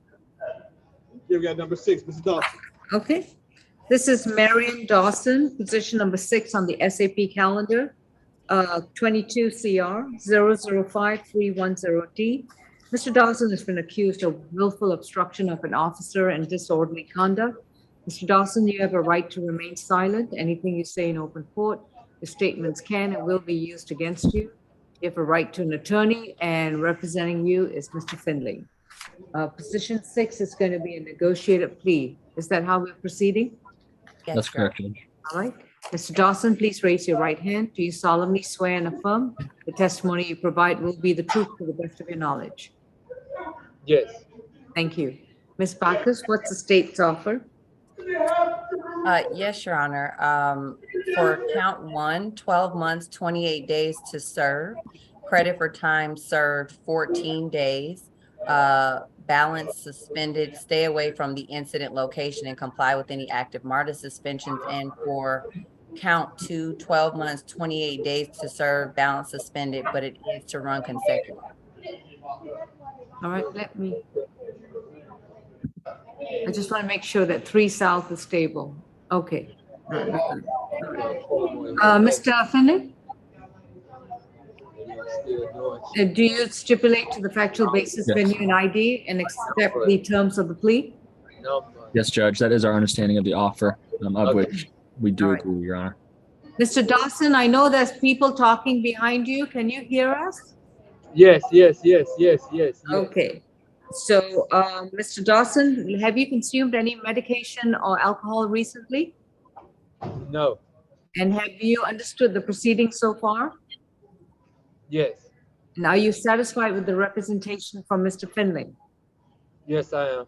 Is anyone forcing you or inducing you to take a plea today? No. If you decide to plead guilty to these charges, you would have to give up your constitutional right to have a trial in a court of law. You would not be able to have the assistance of counsel to challenge the state's evidence, present your own defenses, confront your accuser and examine witnesses, as well as have the state try to prove the charges against you beyond a reasonable doubt. Are you prepared to waive these rights? Yes. How do you plead to 1 count of obstruction of an officer and disorderly conduct? Guilty. Your sentence is, I just want to confirm, Ms. Bacchus, on count 2, was it 12 months to serve 30 days, credit 28 days, credit for time served 14 days, balance suspended? It is balance suspended on the count 2, but it should be consecutive, not concurrent. Well, it really wouldn't make sense, because if it's suspended, then there's nothing to serve, there's nothing to extend. Because you're already giving him credit for all the time in jail, and then there's nothing else to extend as a consecutive, because there's nothing else to serve. That's the approved offer that I have. If that, I don't really understand what you're saying. It makes sense to me, so I'm not really understanding, but, well, I'm going to remove the phrase consecutive. Okay. Okay, and that takes care of the sentence. He doesn't have anything to serve after, So you're just changing it to concurrent, Judge, correct? yeah, I know, yeah, it's concurrent for both counts, and I'm just taking away the word consecutive because it muddles up the sentence. Got it. Okay. All right. So, excuse me, Mr. Sanders, your sentence is 12 months to serve 28 days, credit for time served 14 days. You've already served your time at jail, so if you have no other cases holding you, you will be released within 24 hours. Do you understand? Oh, do you understand, sir? Yes. Okay. The balance of the sentence is suspended. Hello. Listen very carefully. The balance of the sentence is suspended, so you don't have additional jail time. Understood? Yes. And you don't have probation. Understood? Yes. But you must comply with all active MARTA suspension. So if there's a suspension or suspensions against you issued by MARTA, you cannot return to any of the train or bus systems. Yes. So you can call MARTA at the Lindbergh office and make sure they don't have any suspensions against you. Understood? Yes. And this sentence will apply to both charges. Understood? Yes. All right. Can ask for a better deal. Thank you. You're done. Position number 1. Okay, 3 South, okay. Are you Mr. Antonius Aziz? Yes, ma'am. All right, please hold. I'll be right with you. Mute ma'am. 3 South, South Annex. Who do you have on screen? I have before you position number 3, Miss Jasmine Brown. Thank you. And that's a negotiated plea, Your Honor. All right, Ms. Jasmine Dematria Brown is accused of criminal trespass in 22 CR 005-188G. Ms. Brown, this is from an August 3rd, 2022 incident.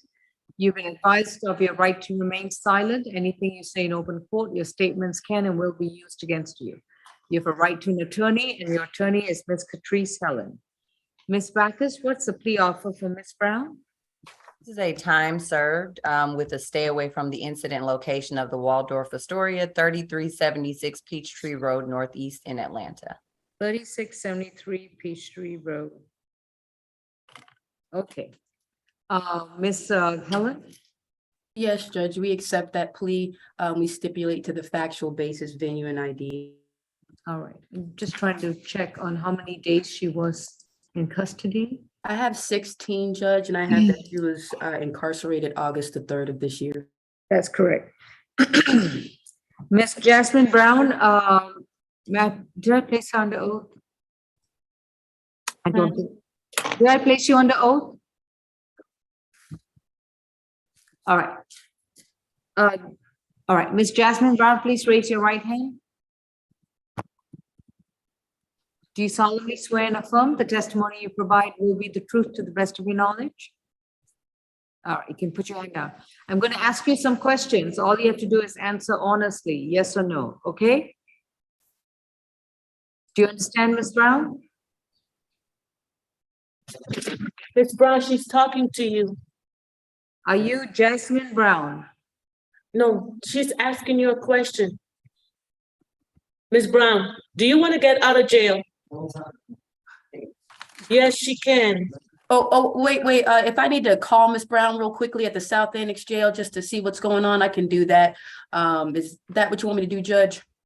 That's fine. She I needs can do to that. understand. She needs to respond. I got Okay. you, Judge. I'll give him a call. Next case, Deputy Milton. Next we have, Miss Braden, position 2. Thank you. And that's also my case, Judge. I have all. Let's do this plea, then you talk to Ms. Brown, and then I'll go to 3 South. Okay? Thank you, Judge. All right. Olivia Sue Braden is 22 CR 005-187G, accused of criminal trespass and damage to property. This is a non-negotiated plea, so we're first going to hear from the prosecutor and then from Ms. Helen. Ms. Backus? Yes, Your Honor. Would you like me to state the facts on the record, or would you just like the offer? Just sufficient facts to justify the state's position. Yes, Your Honor. So basically, an officer responded to an apartment complex at 5304 Old National Highway. They got a call about damage to property of a motor vehicle. When the officer got there, he spoke with the victim, D'Artagnan Ferguson. D'Artagnan is spelled D'Artagnon, Ferguson, common spelling. He said he was leaving his friend's house, and as he was coming out, he saw his child's mother, who's the defendant, get out of her car with a brick and throw it at his car, smashing his front windshield. And then he said he got into his car and started to leave, and that's when she attempted to run into his car with her car. And the officer did observe the front window was damaged and cracked. This is her third arrest, Your Honor, but she does have a 2021 she has a 2016 theft by shoplifting, which was under the first offender, but then she has the 2021 battery, family violence, possession of controlled substance, or marijuana less than an ounce, and then cruelty to children in the third, and criminal trespass. And then there's our case. The state is offering 12 months. 60 days to serve, credit for time served, 10 days, balance probated, 8-week anger management, and no further violent contact with the victim. And that is based on the cool down period that has occurred. Really, the jail time is at issue, Your Honor, and the state feels as though 60 days is sufficient to serve based on those 2021 charges. Nothing further, Your Honor. So she would have 60 minus 10, is it? We have like 20 days left, I believe. Yeah, 20 days. Is that correct, Ms. Helen? Yes, Judge. All right. And what's the state's position on what are they asking for? Your Honor, we're asking for time served. As you know, she's been there for the 16 days. She was booked in August the 3rd, 2022. I spoke to Ms. Braden. She is here to accept consequences for her actions, Judge. She agrees to the probation. She has done those 16 days, Judge. She agrees to the 8 anger management classes. The no contact she agrees to. Judge, she has a 3-year-old boy with Mr. Ferguson. So we're just going to ask for a third-party visitation of any minor children, Judge. But again, I do hear the case that she's out on bond for that's still open. She is planning to take that to a jury trial, Judge. So for this case, we are asking for those 16 days to be enough for this case and also for the probation of 8 anger management classes, Judge. I'll accept the defense's position. Give her credit for the time she's been in jail, but the anger management has to be converted to a domestic violence intervention program. I want her to go through a 6-month domestic violence program where she attends classes weekly, not the 8-week anger management. The 8-week anger management is a sentence that's not reflective of the allegations set forth in this case. The allegations set forth in this case, I was the one who did the original bond order, and till today, I still believe this should have been a felony case. This should not have been a misdemeanor case. Would your client like to accept that? I believe so, Your Honor. Ms. Braden, if I give you time served in jail and release you on probation, you would need to enroll in a 6-month domestic violence intervention program, which is weekly classes, and you need to pay for those classes on your own dime. That will only begin once you are released from jail, and I understand you have other cases holding you at the jail. In addition to that, you are not to consume any alcohol, no illegal drugs, you're not to possess any weapons or any firearms, and no further violent contact with the victim, D'Artagnan Ferguson. You will report to probation every month. I will waive your probation fees for the first 7 months once your probation begins. And then after that, in the last few 4 months, you would have to start paying probation fees. Yes, ma'am. Is that what you want, or do you want to go to trial on this case? No, I don't want to take it to trial. What? I said, no, ma'am, I do not want to take it to trial. So you want to plead guilty and take the sentence? Yes. All right. Ms. Helen, do we stipulate to venue and ID? I do, Judge. All right.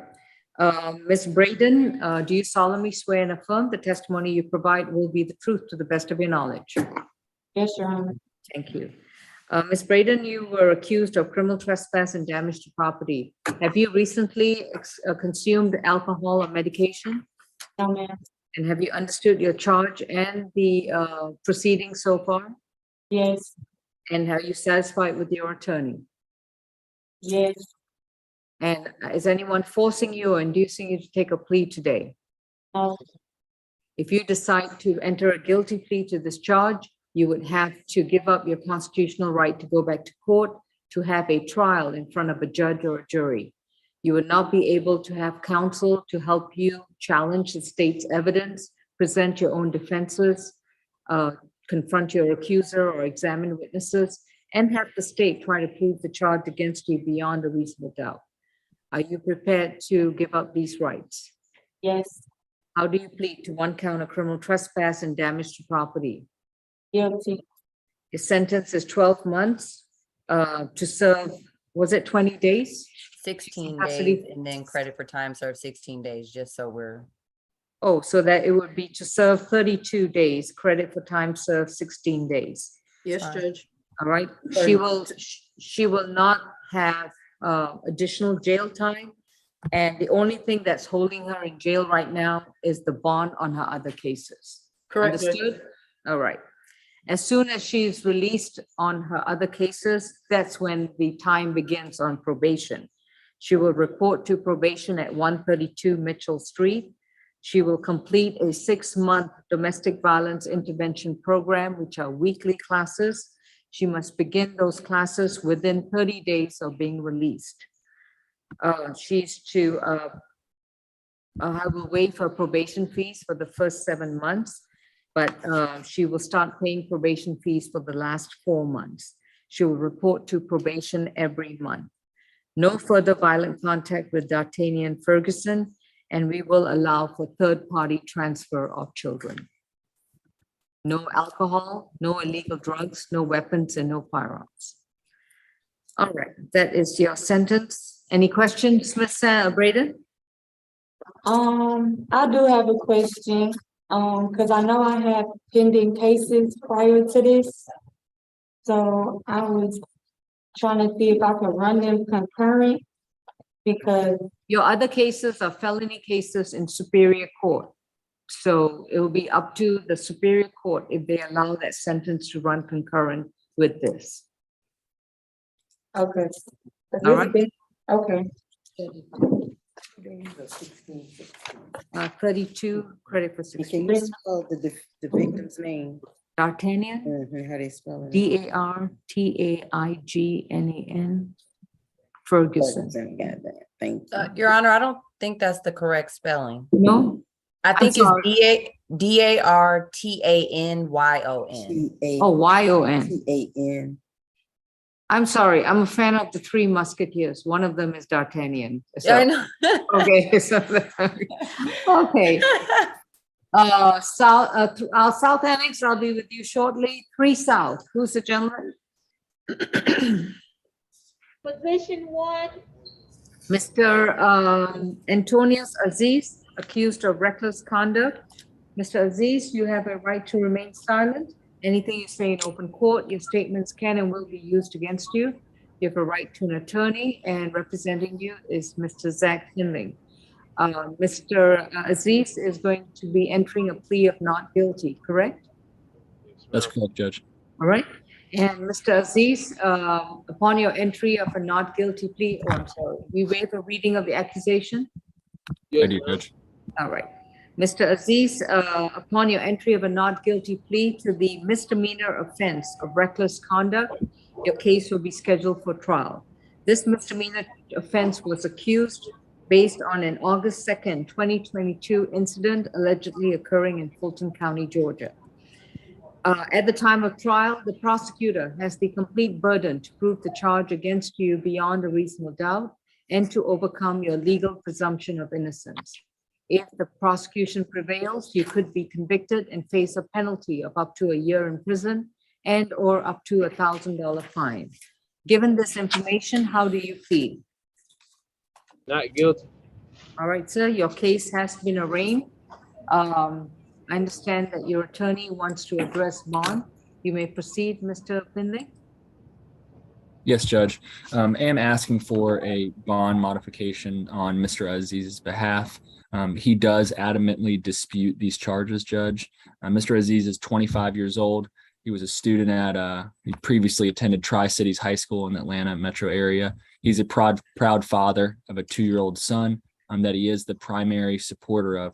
He is born and raised in Atlanta and has a lot of family here that he's extremely close with, such as his dad, mom, grandmother, who he is extremely close with, his grandma, and he will be living with once he does get out. So he does have strong community ties, Judge. He has been working at RCG Electric as an electrician apprentice, and he's been there for 6 years now, working full time. And his goal is to become a master electrician. Once again, Judge, he does dispute these charges. He was not the aggressor in this situation, and rather felt his life was in danger, and reasonably so, as this incident resulted in him having a literal bullet hole in his leg, which he did show me. And it was exactly that, a bullet hole in his leg. As previously stated, Judge, his bond is currently set at $5,000. He has the full support of his family, but they are unable to make that bond, Judge. So I want to give them a fighting chance at being able to make bond and have Mr. Aziz have an opportunity to fight this case and fight it from the outside. So I am asking for the bond to be reduced to $2,000, Judge, to give him that opportunity to get out. Right, Your Miss, Honor. just one second. Ms. Harrison, Mr. Antonius Aziz has got a hold from Henry County. One moment, let me check.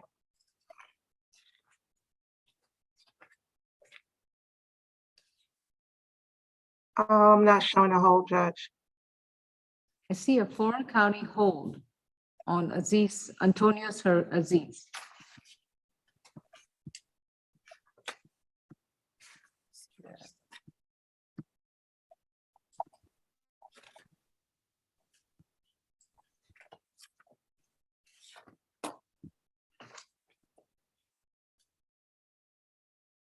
It's not indicated in his GCIC. Okay. Well, it's on the jail record, so that may hold him in jail if if that hold is not resolved. All right. Okay, Ms. Bacchus? Yes, Your Honor. The defendant, so what PD Finley said is not the way that the state perceives the case. The officer actually, the officer actually went back to the incident location and looked at the video. So he took the victim's, the passenger in the defendant's car, he took her story, but then he went back to the Wendy's, the incident location, and all of his report is based on what he saw on the camera. So yes, their car was shot at, but it was because the defendant pulled out a gun and pointed it at their car first, and then the other driver went and got the gun and shot into the car. So he pulled into the drive-through in front of another car, right? So he jumped the line. There was an argument that ensued. He pulled back around, pointed the gun at the car, and then the other car started shooting. So this was really an incident that he initiated. And he's got that 2020 battery family violence. So he, and all of his charges, he's got a limited history. It's 5 cycles, but it's all within the last it's from 2017 on. So it's all within the last 5 years. He's got, he has experience with the criminal justice system, with the courts. He knows that he's not supposed to be reoffending. He also has a 2020 FTA. So we have serious concerns about, his ability to return to court and his ability to abide by bond conditions and court orders. And so we would ask that the $5,000 surety stay in place. All right, Mr. Finley, I'm a little perplexed. You said he has a $2,000 bond. That's the amount that was set on the warrant. It doesn't look like he had an initial appearance. I'm not quite sure. There's no bond order entered in this case. I'm looking at. I see there's a $5,000 surety bond in place. Is that incorrect, PD? Yeah. I see, Yes, Judge. that's what I'm saying. I'm seeing a 5,000, not a 2,000. So I'm not No. certain.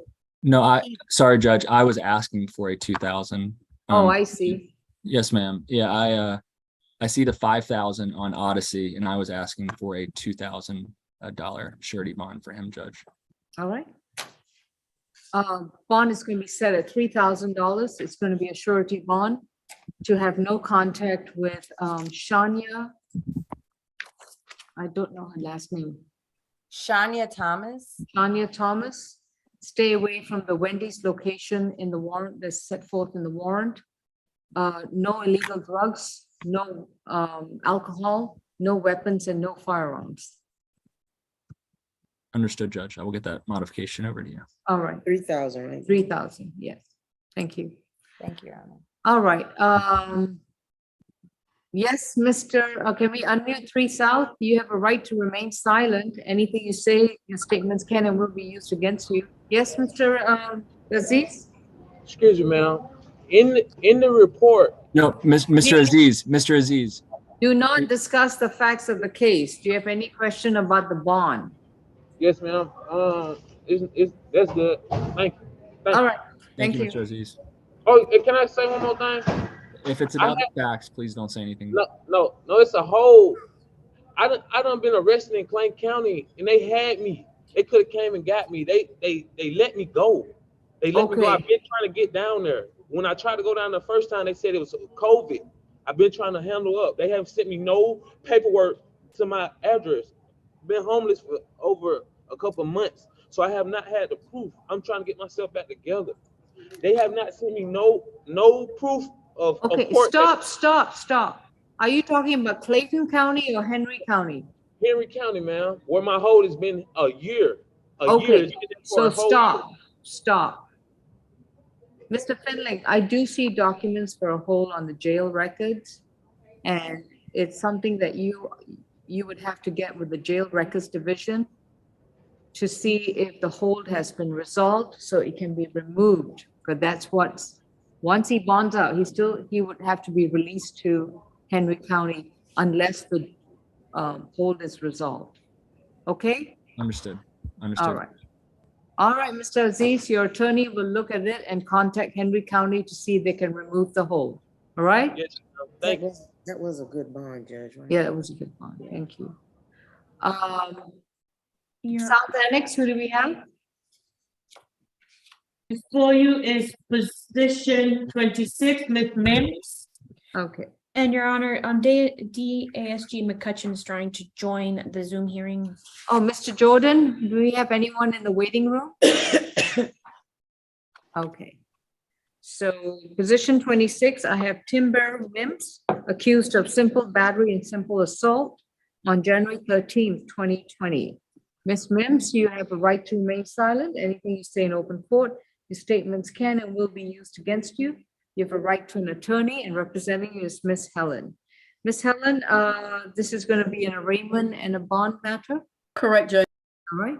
And Ms., do you waive a reading of the accusation? I do, Judge. All right. Ms. Timber Mims, you've been accused of the 2 misdemeanor offenses of simple battery and simple assault allegedly occurring in Fulton County in January 2020. Upon your entry of a not guilty plea, the case will be scheduled for trial, and at which time the prosecution would have the complete burden to prove the charges against you beyond a reasonable doubt and overcome your legal presumption of innocence. If the state prevails, you could be convicted and face a penalty of up to a year in prison and or up to $1,000 fine. Given this information, how do you plead? Not guilty. All right. Your case has been arraigned. Let's address your bond. Ms. Helen? Yes, Judge. I have Ms. Mims here today for a bond hearing. She's 33 years old. She does have one child who's 6 years old, who's currently residing with her mother at the point. Prior to being incarcerated, Judge, she was gainfully employed at the Circle K, had been there for several years. Right now, Judge, we are asking for a bond modification. I believe in this case, there's a failure to appear. And according to Ms. Mims, she was incarcerated during those failure to appears, and that she was not able to appear for that court appearance. And Judge, we are asking for the bond to be modified because of that, Judge. Also, just to get into the Ayala factors, when I went and spoke to Ms. Mims, she is on probation, but she's handled that matter. She's been successfully continued on probation. I do believe that there was a bench warrant out. She has answered that bench warrant, Judge. And then also witness intimidation. She has had no contact with the alleged accuser in this case and plans to have no contact, Judge. So based off of those factors and the change in condition, also just for her family ties, she has strong family ties. Her sister has been diagnosed with kidney failure and believes that she's going to lose her life in the next few months, Judge. So she does have strong family ties here in Georgia, and she wants to get out to see those family who are supporting her here, Judge. So we are asking for that bond modification. To a signature bond? Correct, Judge. Okay. Ms. Tortorella? Yes, Your Honor, we're asking for the $3,000 surety bond to remain the same with the same conditions. Your Honor, this defendant has a holdout up to Cobb County right now with no bond. And just to give you a little bit of the procedural posture of this case went before Judge Richardson on May 23rd, 2022, where the defendant FTA'd as stated by opposing counsel. The bench warrant was issued and the case was placed on dormant status on May 24th, 2022 by Judge Richardson, where he imposed a $3,000 surety bond against the defendant. The defendant has already been scheduled on the SAP calendar, Your Honor, on July 7th, 2022, where she was arraigned, pled not guilty, and reset to jail jury. And she did so before Your Honor.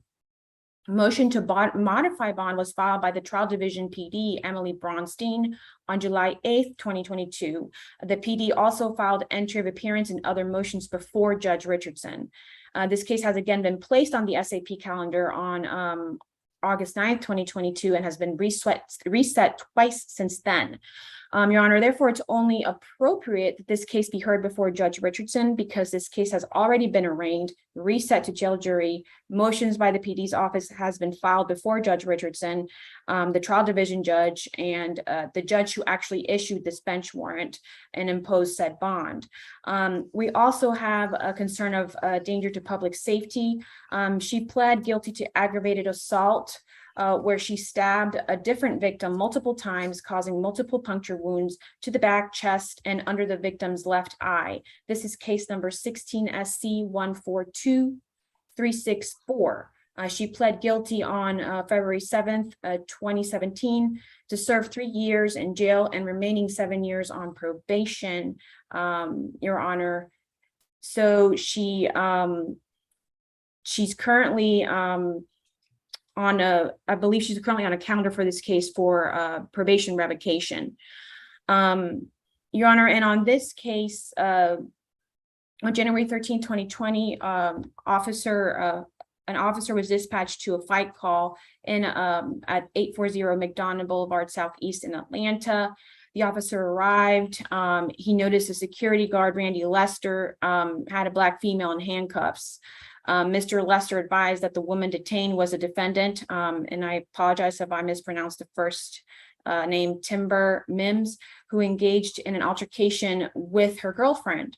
The officer asked the defendant what happened, to which she responded she was trying to get her girlfriend into an Uber and that she was just holding her. The officer then spoke to the defendant's girlfriend, victim Monique Davis, who very reluctantly told the officer what actually happened. Ms. Davis said she knows that what she should say, but she just wants to go home and did not want to press any charges. The officer did in fact look at the video of what occurred, where he observed the defendant push and snatch Miss Davis. The defendant then pushed Miss Davis against the wall by her throat and swung in an attempt to hit her face. The officer determined the defendant to be the primary aggressor. However, the officer noted in his report that for fear of retaliation, Miss Davis would not press the charges or tell what happened. All these events occurred in Fulton County, Georgia.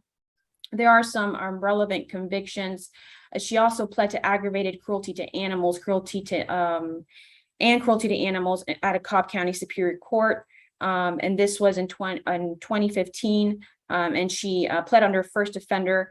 It's an actual conviction because her first offender was actually revoked. So for that reason, Your Honor, we do feel $3,000 surety bond is more than justifiable for this matter, given her history and the facts before this court. Nothing further. Bond request is denied. The case is going to be further noticed to Judge Richardson for trial. Thank you. Got an add-on for Mr. Pettigrew. Add-on 4.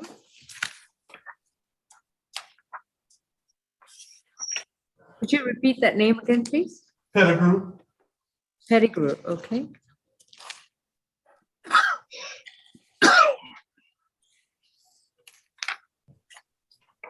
The status in that, Your Honor, was to hold on announcement. That's going to be a negotiated plea, and I'm going to enter that on behalf of Attorney General. What position number is that? That's the add-on, Mr. Pettigrew, position 4. Oh, okay, sorry. Too many pages here.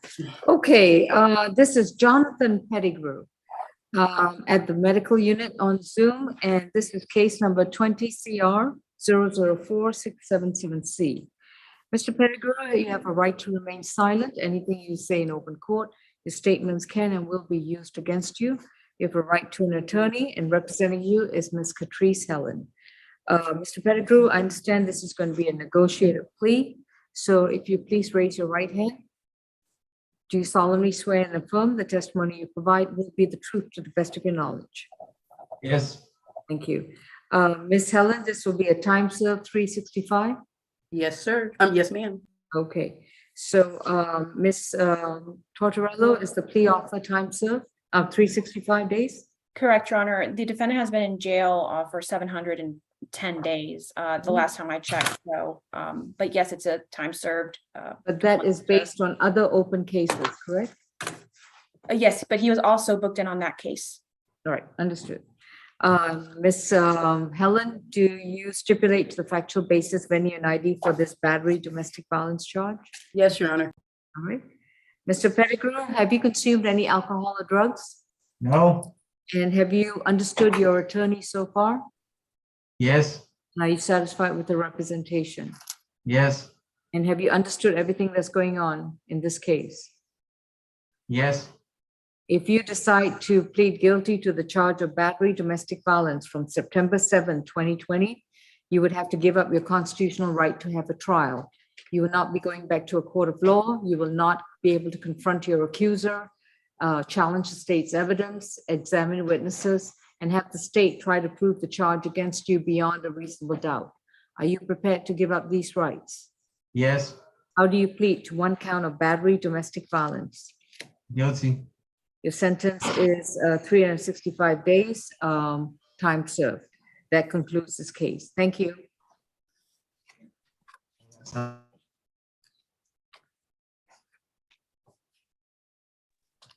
Your Honor, Ms. McCutcheon's still attempting to get in. I'm not sure if she's still in the wait room at this point. No, Mr. Jordan, do you see anyone in the waiting room? All right. No, Judge. Okay, 3 South, I'll be with you shortly. Your Honor, this may be the same issue that I was having earlier when the Zoom was sent out. There's 2 different links in the Zoom. And so I was clicking on the first one and it was showing waiting to start, but you guys had already started. So she needs to click on maybe the second one, I'm assuming. All right, why did y'all send her the link for this particular Zoom? Will Mr. do. Murphy and Ms. Riggins, this is case 21 CR 001307D. Ms. Tiara Riggins was accused of disorderly conduct, obstruction of an officer, 2 counts, and simple assault, domestic violence from March 16th, 2021. In that particular case, go ahead. Ms. Riggins, you have a right to remain silent. Anything you say in open court, your statements can and will be used against you. You have a right to an attorney, and representing you is Mr. Dennis Murphy. So this case was originally accused back on March 17th. She had a signature bond issued on March 17th. She was reset on the Apollo plea and arraignment calendar. She did not appear. It was reset again on the plea and arraignment calendar for June 21st. She did not appear. Then an address change was filed on June 21st, 2021 for a Laurel Ridge Way.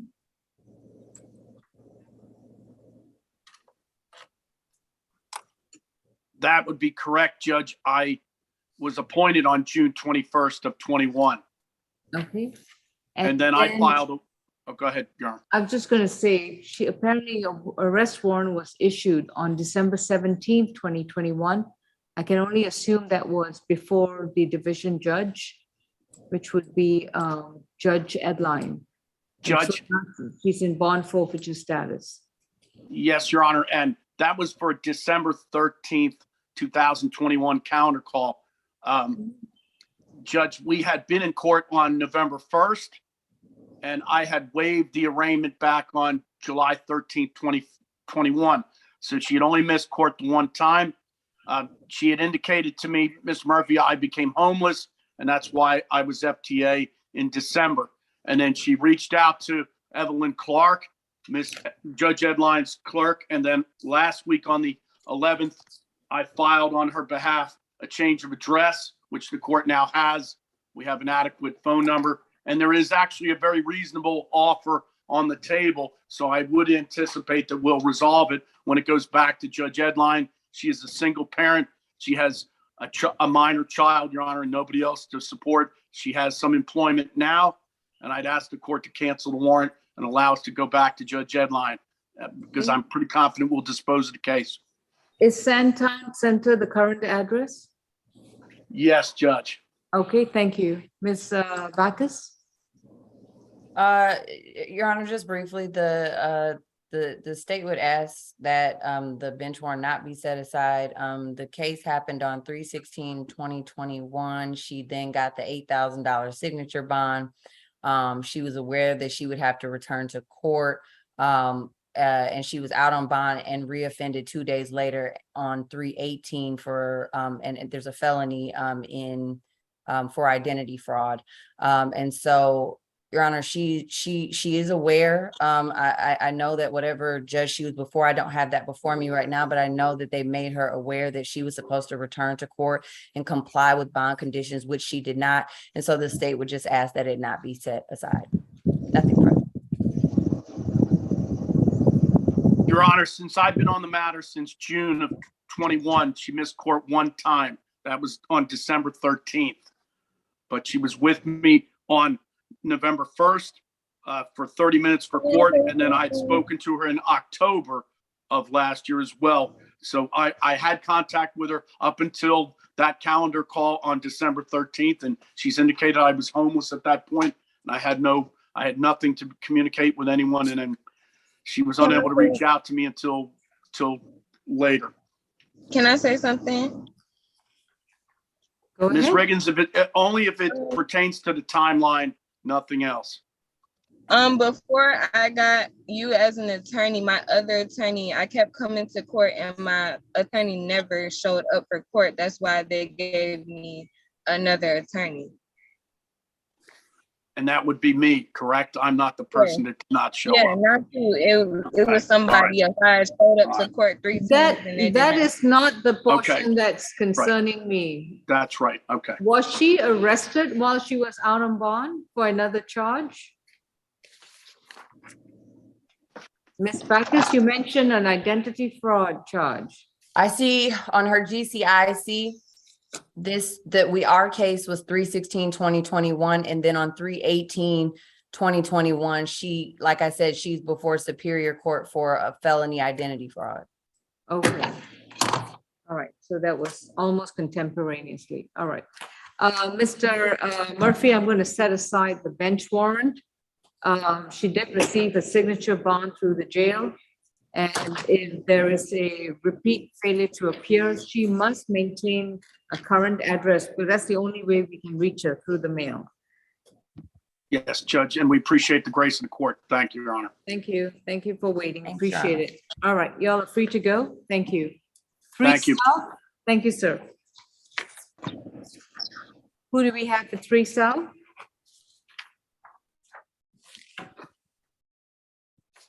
Position 13, Jones. Thank you.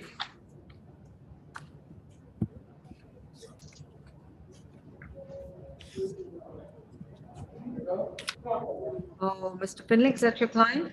Okay, Yes, Judge, and this is going to be a negotiated plea. all right.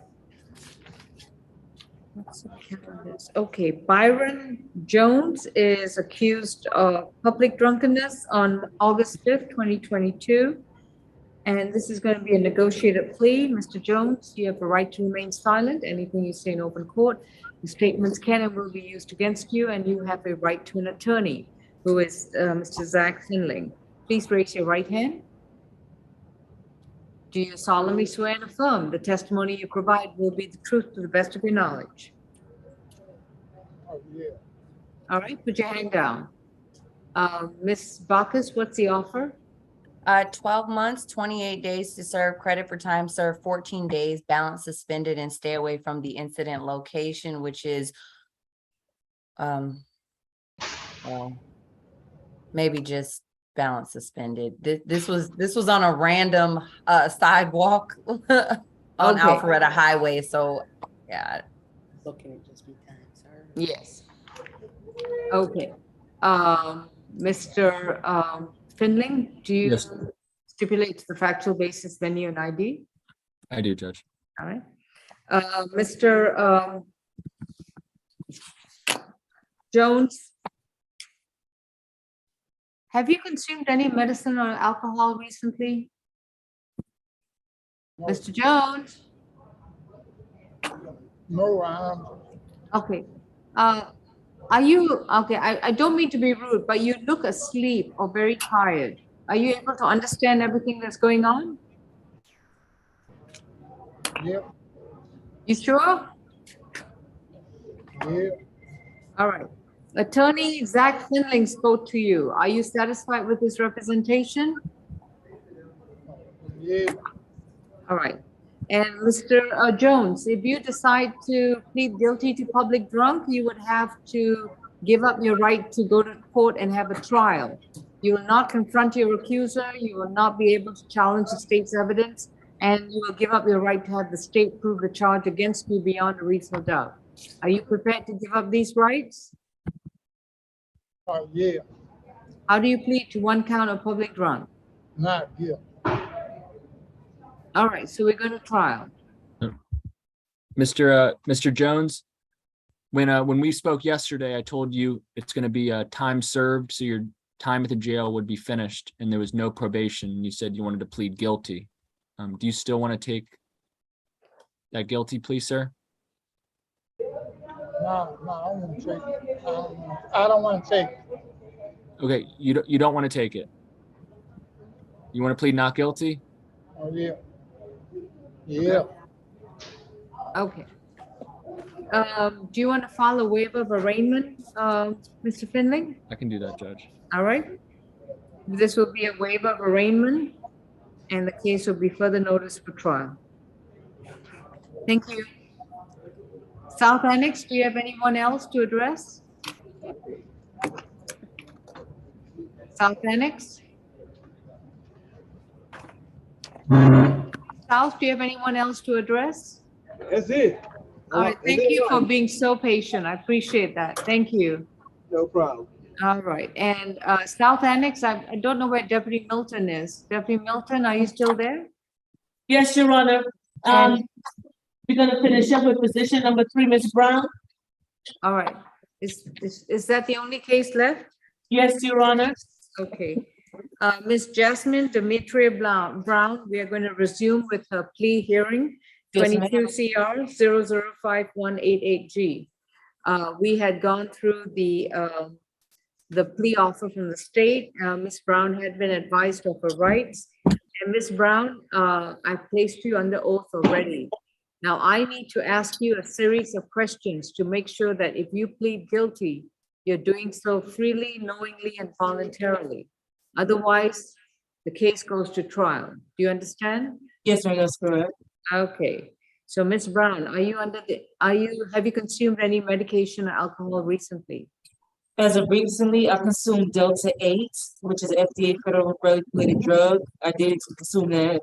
And has that impaired your ability to understand the proceedings so far? Initially, but I feel like I'm on the right track because it conflicted with medications I was supposed to be taking. It was medication that I took. I think I took like the COVID-19 test or something like that. Oh, Miss Brown, she just wants to know if you understand what she's talking about, even though you took your medication today. Yeah. No, I understand. That's good. Are you satisfied with your attorney? Yes, I am. Is anyone forcing you or inducing you to take a plea today? No, I do so freely and willingly. I was explained to you yesterday of my rights. If you decide to take this plea, yes, you will be giving up your constitutional right to go back to court, to have a trial in front of a judge or a jury, confront your accuser, challenge the state's evidence, and have the state try to prove the charge against you beyond a reasonable doubt. Those are the rights. Are you free and are you freely giving up those rights? Yes, I'm going to give up those rights. Yes, that is correct. How do you plead to one count of criminal trespass? but I plead one count from trespass. I do plead guilty despite the circumstances. I do plead guilty. Your sentence is time served. Do not return to the Waldorf Astoria Hotel at 3673 Peachtree Place. You do not have any additional time. You should be released within 24 hours unless you have other cases at the jail. Yes, ma'am. Also, I was asking because of good behavior and because of the circumstance with the situation at the Hilton, that I left my purse there. It was a whole misunderstanding there. Ms. Do I have the Brown, opportunity to like, get my purse back? she's like a one-time escort to retrieve anything that is still left at that location, Judge. So she's asking for a one-time escort with an officer to retrieve anything that the hotel may still have in their possession of hers, Your Honor. All right, Ms. Brown, listen very carefully. Right now, there's a stay away from that hotel. Okay. I'm going to permit you a one-time visit. One. You must have a police officer accompany you. You would have to go to a local precinct and tell the police that you are under a court order to stay away from that location, but I want to go there to collect my personal items. The police will go with you, and if the hotel management or staff state that they don't have any of your personal items, that's the end of the story. Okay, understood. Cannot dispute it. There cannot be any breach of peace. That's it. Then you leave quietly. And then you can consult with an attorney on your options to retrieve your belongings in a civil matter. Understood? Yes, understood. Okay. I hope you understood that. Okay. All right, that concludes your case. Thank you. Thank you. What's her date to leave? Do you know? I'll let you know. 24 hours. Jeffrey Milton. I apologize for my outburst earlier, Your Honor. I'm so sorry. No outburst, no apology required. Are we done? Yes? Yes. All right, take a break. It looks like you could use a Kit Kat. Soak it up. Okay. Thank you. All Bye, right. everybody. Bye. Take care. All right. 16 and 16. I think it was, remind me, Miss Helen, how many days was Miss Brown? Brown had been incarcerated for 16 days. 16 days, so serve and credit 16 days. All right, folks, I only have my competency calendar, but I'll go through the calendar, other calendars. On the DB bench warrant calendar, position 1, the warrant has to be executed by tomorrow, and then a $5,000 signature bond through pre-trial will be granted. Ms. Kim is going to submit the proposed order. Miss Judy Kim. I thought, maybe I said 3. I'm sorry, it was 3,000. My 5 looks like a 3 sometimes. Okay, there we go. Sierra Riggins, I'm going to set aside the bench warrant, and Mr. Murphy is going to submit that proposed order. With regards to the add-on calendar, Arthur Barber, did we address him? I don't have it. Oh, Judge, he's going to have to be reset. I'm going to have to. Okay, find him reset and- 825. Okay, position 2 was arraigned and further notice. Position 3 was a plea. Position 4 was a reset to SAP September 8th, 9 a.m. I apologize, Judge. Don't want to interrupt. You said position 2 of the add-on or just the regular SAP? This is the add-on. Okay, thank you, Judge. Position 3 of the add-on is Turner, and that's reset to September 8th to subpoena the officer on the narrow issue of whether there was alleged violence to justify the request for a 6-week anger management. Okay? All right. There wasn't anything else on the add-on. State all-purpose calendar. Your Honor, did we go over Pettigrew? Pettigrew, He was a negotiated plea, Your Honor. Yeah, I just want to make sure. Okay, position 1 was reset 825. 2, Ricky Love was a plea. No, it was arraigned and further notice, excuse me. Position 3, Turner is reset September 8th. Position 4 was a plea, Pettigrew. Yeah? Yes. Thank you. All right, state all-purpose calendar, position 1, Aziz, that is arraigned and further notice. Did I modify the bond? I don't believe I did. You did, actually. I believe it was it went from 5 to 3,000, 3. okay. Yes. Let's start writing these down, okay. Braden was a plea, 3, Brown was a plea, 4, Conley is reset 8/25. 5, Cooper is a plea, 6, Dawson is a plea. 7, Edmund is a plea, 8, Borden is reset 8/25 for Mr. Murphy. Position 9, Griffin was a plea. Position 10, that was a Javian Griffin. Position 10, Alicia Hale is reset 8/25 for Mr. Murphy. Okay. So that was a reset for the SAP calendar or for the division judge? This was the one that was a probation violation. Oh, I thought it was reset to be placed on the probation revocation calendar. Okay. At 8/23, you said you wanted. Oh, it was 8/23 also. Excuse me, Okay. 8/23 probation revocation calendar. Thank you. Position 11, Hart is a plea. Position 12 is transferred to the Superior Court DA's office.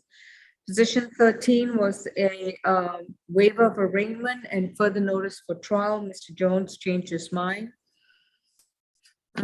Position 14, Mark Jones is transferred to Superior Court DA's office.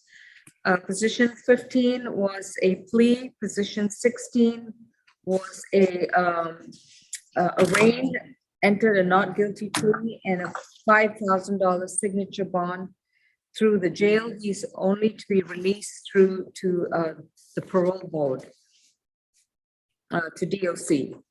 Position 17 was a plea. 18 is reset August 25th at Mr. Murphy's request. Same announcement for 19, 20, and 21. Position 22 is still at Cobb County. What do you want to do? Yes, Judge. Can we reset that one 2 weeks? I'm gonna have to go talk to them. Is that for Sheridan, Judge? Oh, no, Judge, or Michael Jordan, that's mine. She's referring to someone else, Mr. Jordan. Okay, sorry. This Yeah, is Ganil Kosoko. Yeah, if we could do 2 weeks, he's being held on some other cases, but I have All to go right, that would be September 1st, SAP.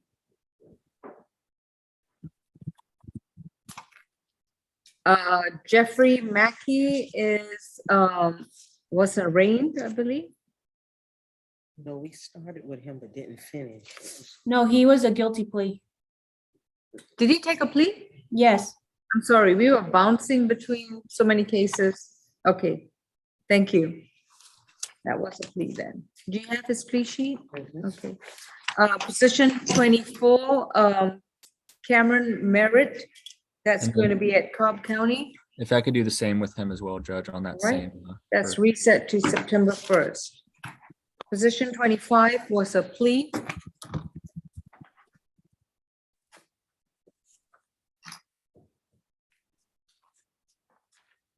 '26, Mims was arraigned and further notice. 27, Lorraine was a plea. Position 28, Daryl Harris. That's a reset for a social worker visit, Judge. We had just brought her out of the C calendar. Oh, Mr. Paris is a man, position 28, that's, Oh, yeah. Mr. Howard, Yes, Judge. Daryl Harris was just removed from the C calendar. Do we need another social worker visit? You say he was just removed from the C calendar? No, wasn't he on the C calendar, the competency calendar? Yes, Judge. Right. He was released a few weeks ago. He was rearrested. And so we're gonna have to see if he's open to placement or something, if we can help him. This is okay. All right. Reset to the competency calendar or to the I'm Yeah, gonna have no. Miss, our social worker, come by and see Mr. Parrish next Tuesday. And then by then, Judge, I will give you an announcement, as to if he's gonna go back on that competency calendar. And I can tell you, just based on the history, I don't think that's gonna be the issue. He can probably stay on this calendar, it's just a matter of whether he wants to engage, but he's Okay. had an eval and he's able to proceed based on that previous eval, but we'll see if he's willing to engage. It's a problem when you start recognizing names. Okay, Right. reset August 25th. For which calendar? SAP calendar, 9 a.m. Jonathan Reeves is position 29, and that is going to be transferred to the DA's office. Position 30 is reset to 9/8. to Yes, hire Judge. a Private They wanted- attorney. Correct, Judge. They wanted a little bit more time for hire private counsel. Your Honor, respectfully, position number 30, Dominique Reed. Yeah. Yes, Judge, I emailed to Ms. Okay. Grace a transfer order to I the have district it. You attorney's signed All office. right, so And- it has to, sorry, go ahead. I apologize, Your Honor, not to interrupt you. I did not have that information, and so, thank you. I guess I'll Yeah, just. I just had a note pending felony transfer, but yes, okay, so it's been transferred. Excellent. Thank Understood, you, Your Honor. Judge. Position 29, That's a 30, position 30. what do we do with 29? 29 was a DA transfer, Your It's Honor? a DA transfer already. I'm waiting on the paperwork for that. Do we have a transfer order for Jonathan Reeves? Ms. Tortorello, have you presented that on Dominic, I'm sorry, Judge, on Dominic Reed, I presented one this No, morning. no, Jonathan Reeves. Okay. Position 29. It says pending because I've requested a DA transfer. So Right, that's what I announced, so. Right, we've not heard back from the DA regarding that one, Your Honor. Oh, you've not heard anything, so I'll have to look at my emails. What is that defendant's name, Ms. Tortorello?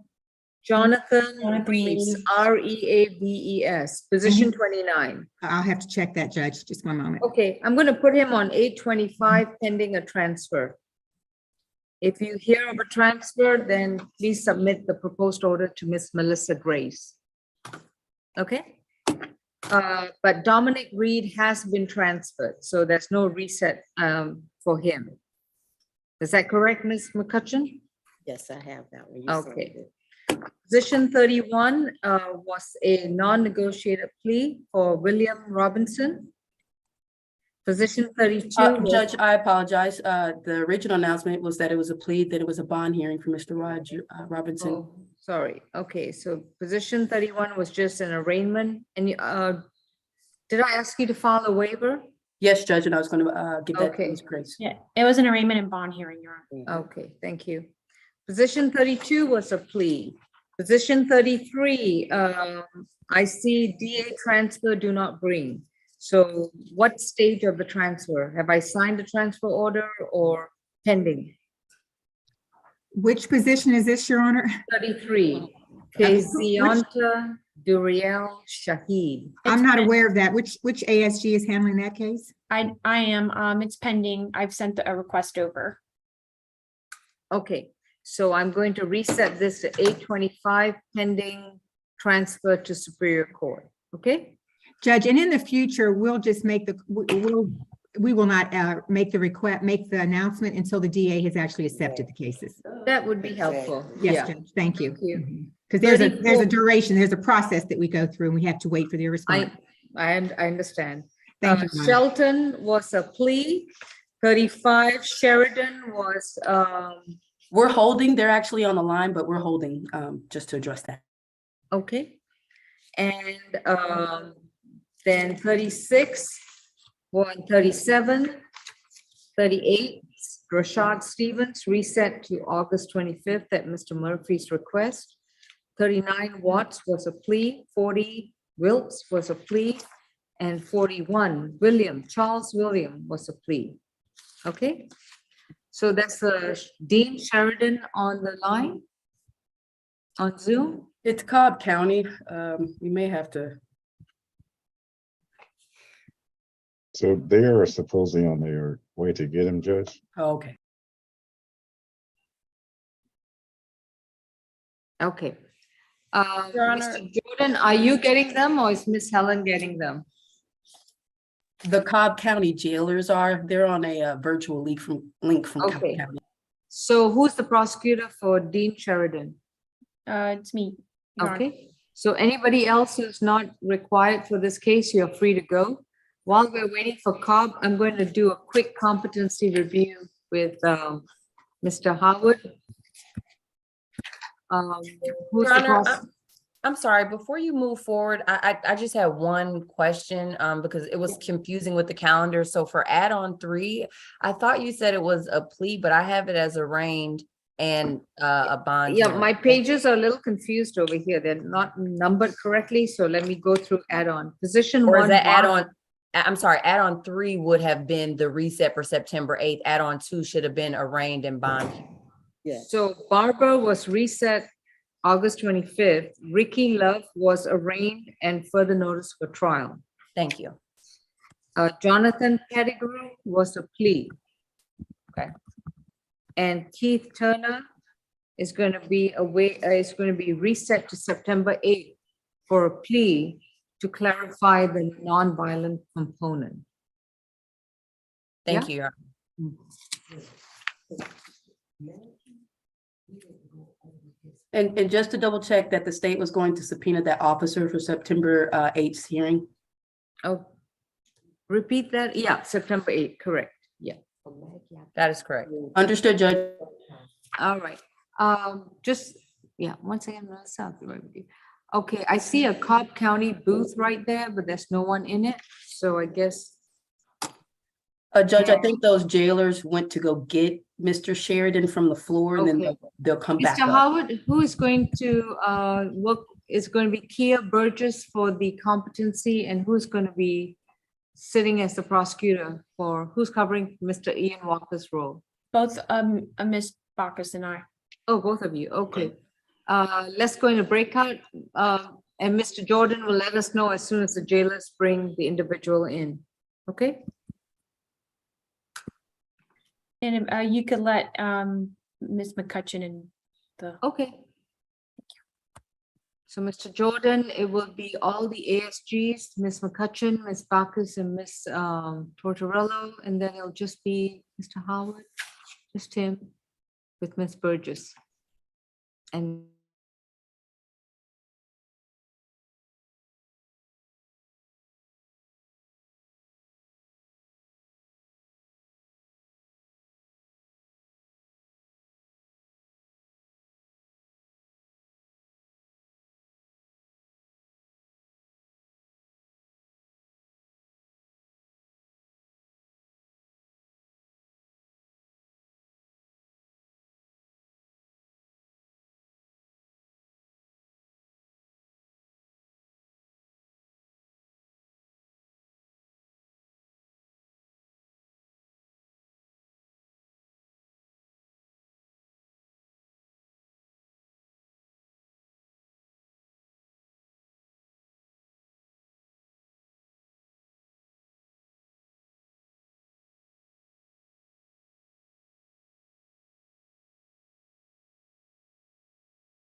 Oh, Miss Helen is still an empty booth. Did anybody appear?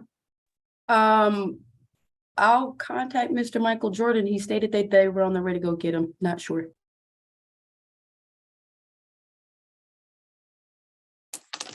Jordan, we can, oh, there we go. What do you? Good. Right on time. Good afternoon. My name is Judge Lal. We are waiting on a Mr.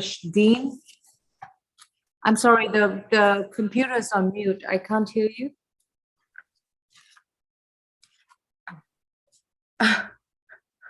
Oh, your computer is on mute. Oh, Mr. Dean is not coming? Okay, so can we reset him to another date? No? Does that mean, I'm not clear if she meant he wasn't coming or? Okay, one person can only speak. All right. Can she type it? Yeah. Let me, this is. So it's just a computer screen, and I'm All right. guessing so they don't have no ability to type or anything. It's just a computer screen. But I think she's trying to say that he's not coming to the hearing. So he's probably gonna have to be rescheduled. Did they say why he's not coming? Oh, no, that you can't ask. You know, it's only questions with limited responses. I think she's saying he is coming. Right, that's what I'm saying. Oh, he is. Not clear. Yeah, we're interpreting her movements. But if he comes, But if we he's need the volume on. Right. Yeah. We need to hear Mr. Sheridan. Sound like they can hear us. All right. Can the host unmute her or no, because it's a different court? Okay. We can mute, but we cannot unmute. Oh, she's writing. Okay, great. Oh my God. Oh man.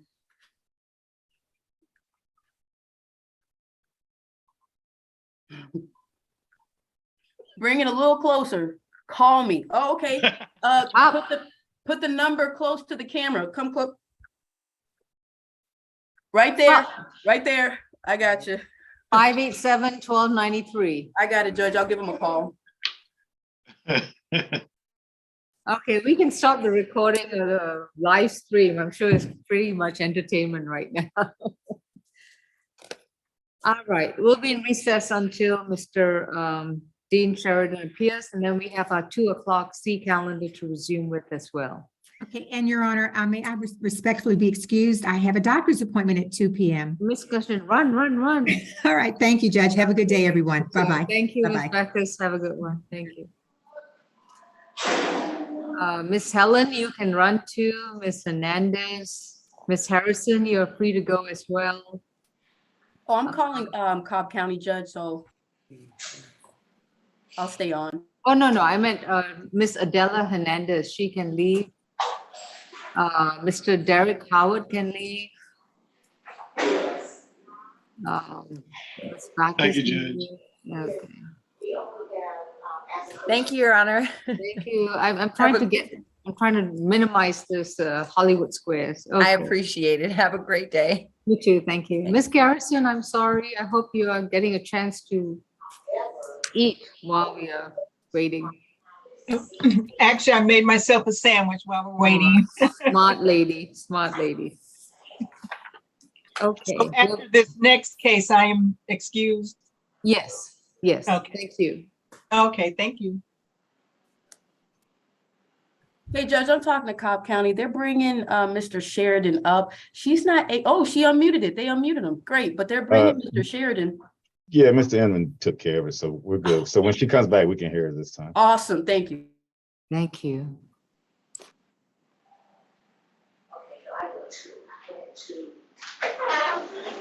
Okay, I'm in here. Okay, Hey there. hey, can you hear me? Yeah. Okay, I just went back to the intake office to speak to the officer to see if if he's on his way down. She said they're trying to get him down.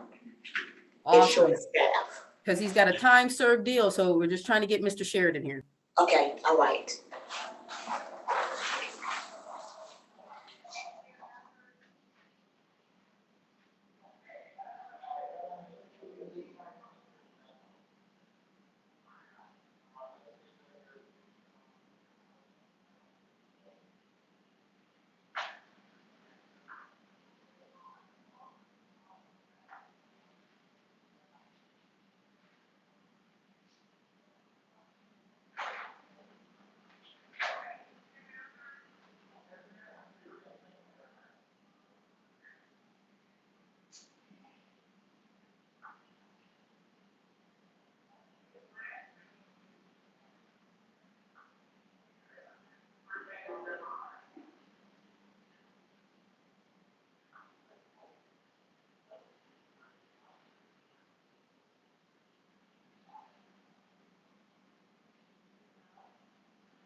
Miss Helen, can you please call them and let them know we need to address him ASAP because we got to take a break for the 2 o'clock calendar. I just spoke to him, Judge. They are doing their best to try to get him here right now. So I just spoke to him. Okay, do they have the plea documents? Has he I have, reviewed? I, Oh, you I have the it. plea, yes, and I just Okay. sent them just to send them to Miss Grace. Okay, great. Thank you.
It's still on his own, and I told him what was going on. Okay. Yeah, okay, okay. Okay, I'll do it.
Okay,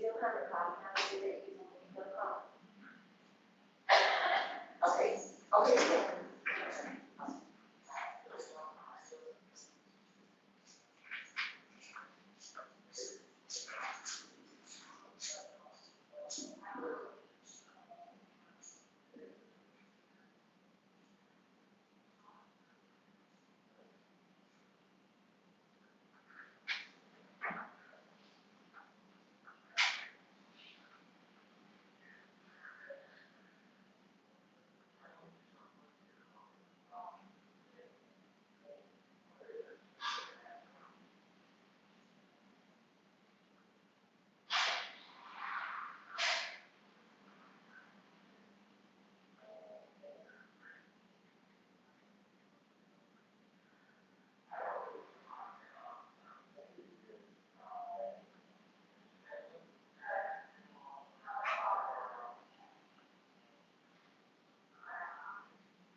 Hey, Judge, that sounds like Sheridan. Great. Hey, Mr. Sheridan. Hello. Hi. Very glad that you're here, and we're glad that they brought you up today. I wanted to bring you before Judge Law to accept the original offer that I offered you and you accepted before Judge Law today, okay? All right, thank you, Ms. Helen. Good afternoon, Mr. Sheridan. Are you Dean Sheridan? I am. All right. Mr. Sheridan, my name is Jessie Law. I'm a judge with Fulton County State Court, and your case number with our court is 17 CR 003730F. Mr. Sheridan, you have a right to remain silent about the facts of the case. Anything you say about the facts of the case, your statements can and will be used against you in this recorded live stream proceeding. You have a right to an attorney, and for this Fulton County case, you are represented by the Fulton County Public Defender's Office, specifically Ms. Catrice Helen. In this particular case, on August 19, 2015, in Fulton County, Georgia, you were charged with DUI, driving under the influence of alcohol, reckless driving, and failure to change the address and name of the driver's license within the requisite 30 days. With regards to this case, I understand that we are having a negotiated plea hearing. In other words, I'm going to hear from the prosecutor, and then I'm going to hear from your attorney, and then I'm going to ask you some questions to make sure that if you want to plead guilty or no contest, that you're doing so willingly, knowingly, and voluntarily. For purposes of the plea, may I place you under oath? Yes, you may. Thank you. Raise your right hand. Do you solemnly swear and affirm the testimony you provide will be the truth to the best of your knowledge? Yes, Your Honor. Thank you. Ms. Tortorella, what are we going to null cross any of the charges? Yes, so Your Honor, the state's moving forward with the DUI less safe. And we will be null crossing the remaining charges: reckless driving, failure to change address or name on driver's license. All right. And Judge, I have that that's just alcohol. It's not a per se charge. Yeah, I said. It's DUI under the influence of alcohol, less safe. Yeah. Okay. Thank you, Judge.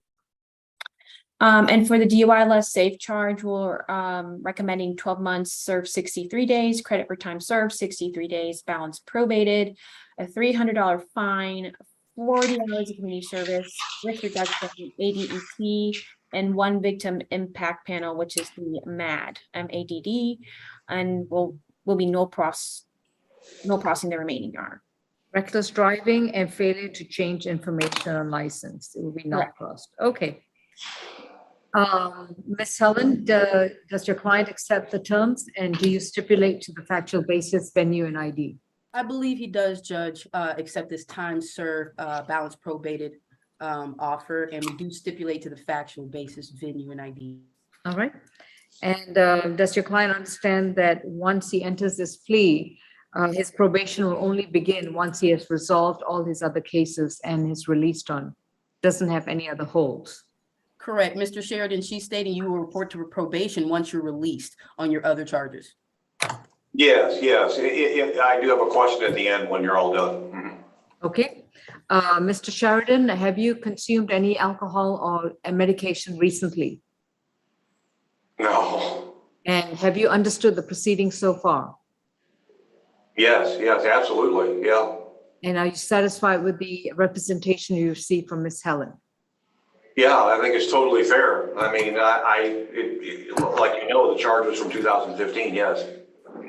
And Mr. Sheridan, if you decide to enter a guilty plea to DUI, driving under the influence of alcohol less safe, you would have to waive your constitutional right to go back to court, to have a trial in front of a judge or a jury, to have the assistance of counsel to challenge the state's evidence, to present your own defenses, confront your accuser, examine witnesses, and have the state try to prove the charges against you beyond a reasonable doubt. Are you prepared to waive these rights? I am, Your Honor. How do you plead to one count of driving under the influence of alcohol less safe? Guilty.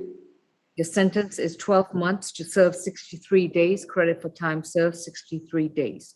Your jail time for this case is concluded. Once you have resolved your other holds, you'll report to probation at 132 Mitchell Street in downtown Atlanta. And once you are placed on probation, your requirements are to pay a $300 fine, complete 40 hours of voluntary community service, complete a risk reduction program, an alcohol and drug evaluation, and submit yourself to any evaluation as recommended by the evaluator, and complete one victim impact panel under the MAD program, and that will be conducted by your probation office. The remaining charges of reckless driving and failure to change information on your license, those charges will be null prossed. In other words, the state will not pursue prosecution on those charges. That completes the sentence. Did you have a question about your sentence? Yeah, I had two, and I do understand everything. The one is I don't have a vehicle. I have not had a vehicle for over a year and a half.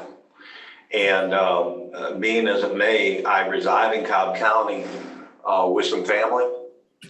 And I'm submitting to a rehabilitation clinic, to see if I'm, able to get in. But the 132 Mitchell Street, is there any way that I can have the probation transfer to Cobb County? Because there's a bus that goes by where I stay and I can cop a bus and get my probation that way. I don't have any problem, but probation has to facilitate that process. They are the ones who transfer your case to Cobb County, but I will put in the disposition that probation may transfer the case to a qualified probation office in Cobb County. Thank you so much, Your Honor. And the last question was the 12 months probation. If I'm able to complete that in short order, would they also consider reducing the length of probation? No, DUI is mandatory 12 months. This is also your third in life, so I'm going to require you to report to probation every month. You have to abstain from all illegal drugs and alcohol, so you may be subject to random screens. Okay. And Judge, I just asked for those probation fees to be waived. I know that there's mandatory the DUI. I'll waive all probation fees. Did you hear that, Mr. Sheridan?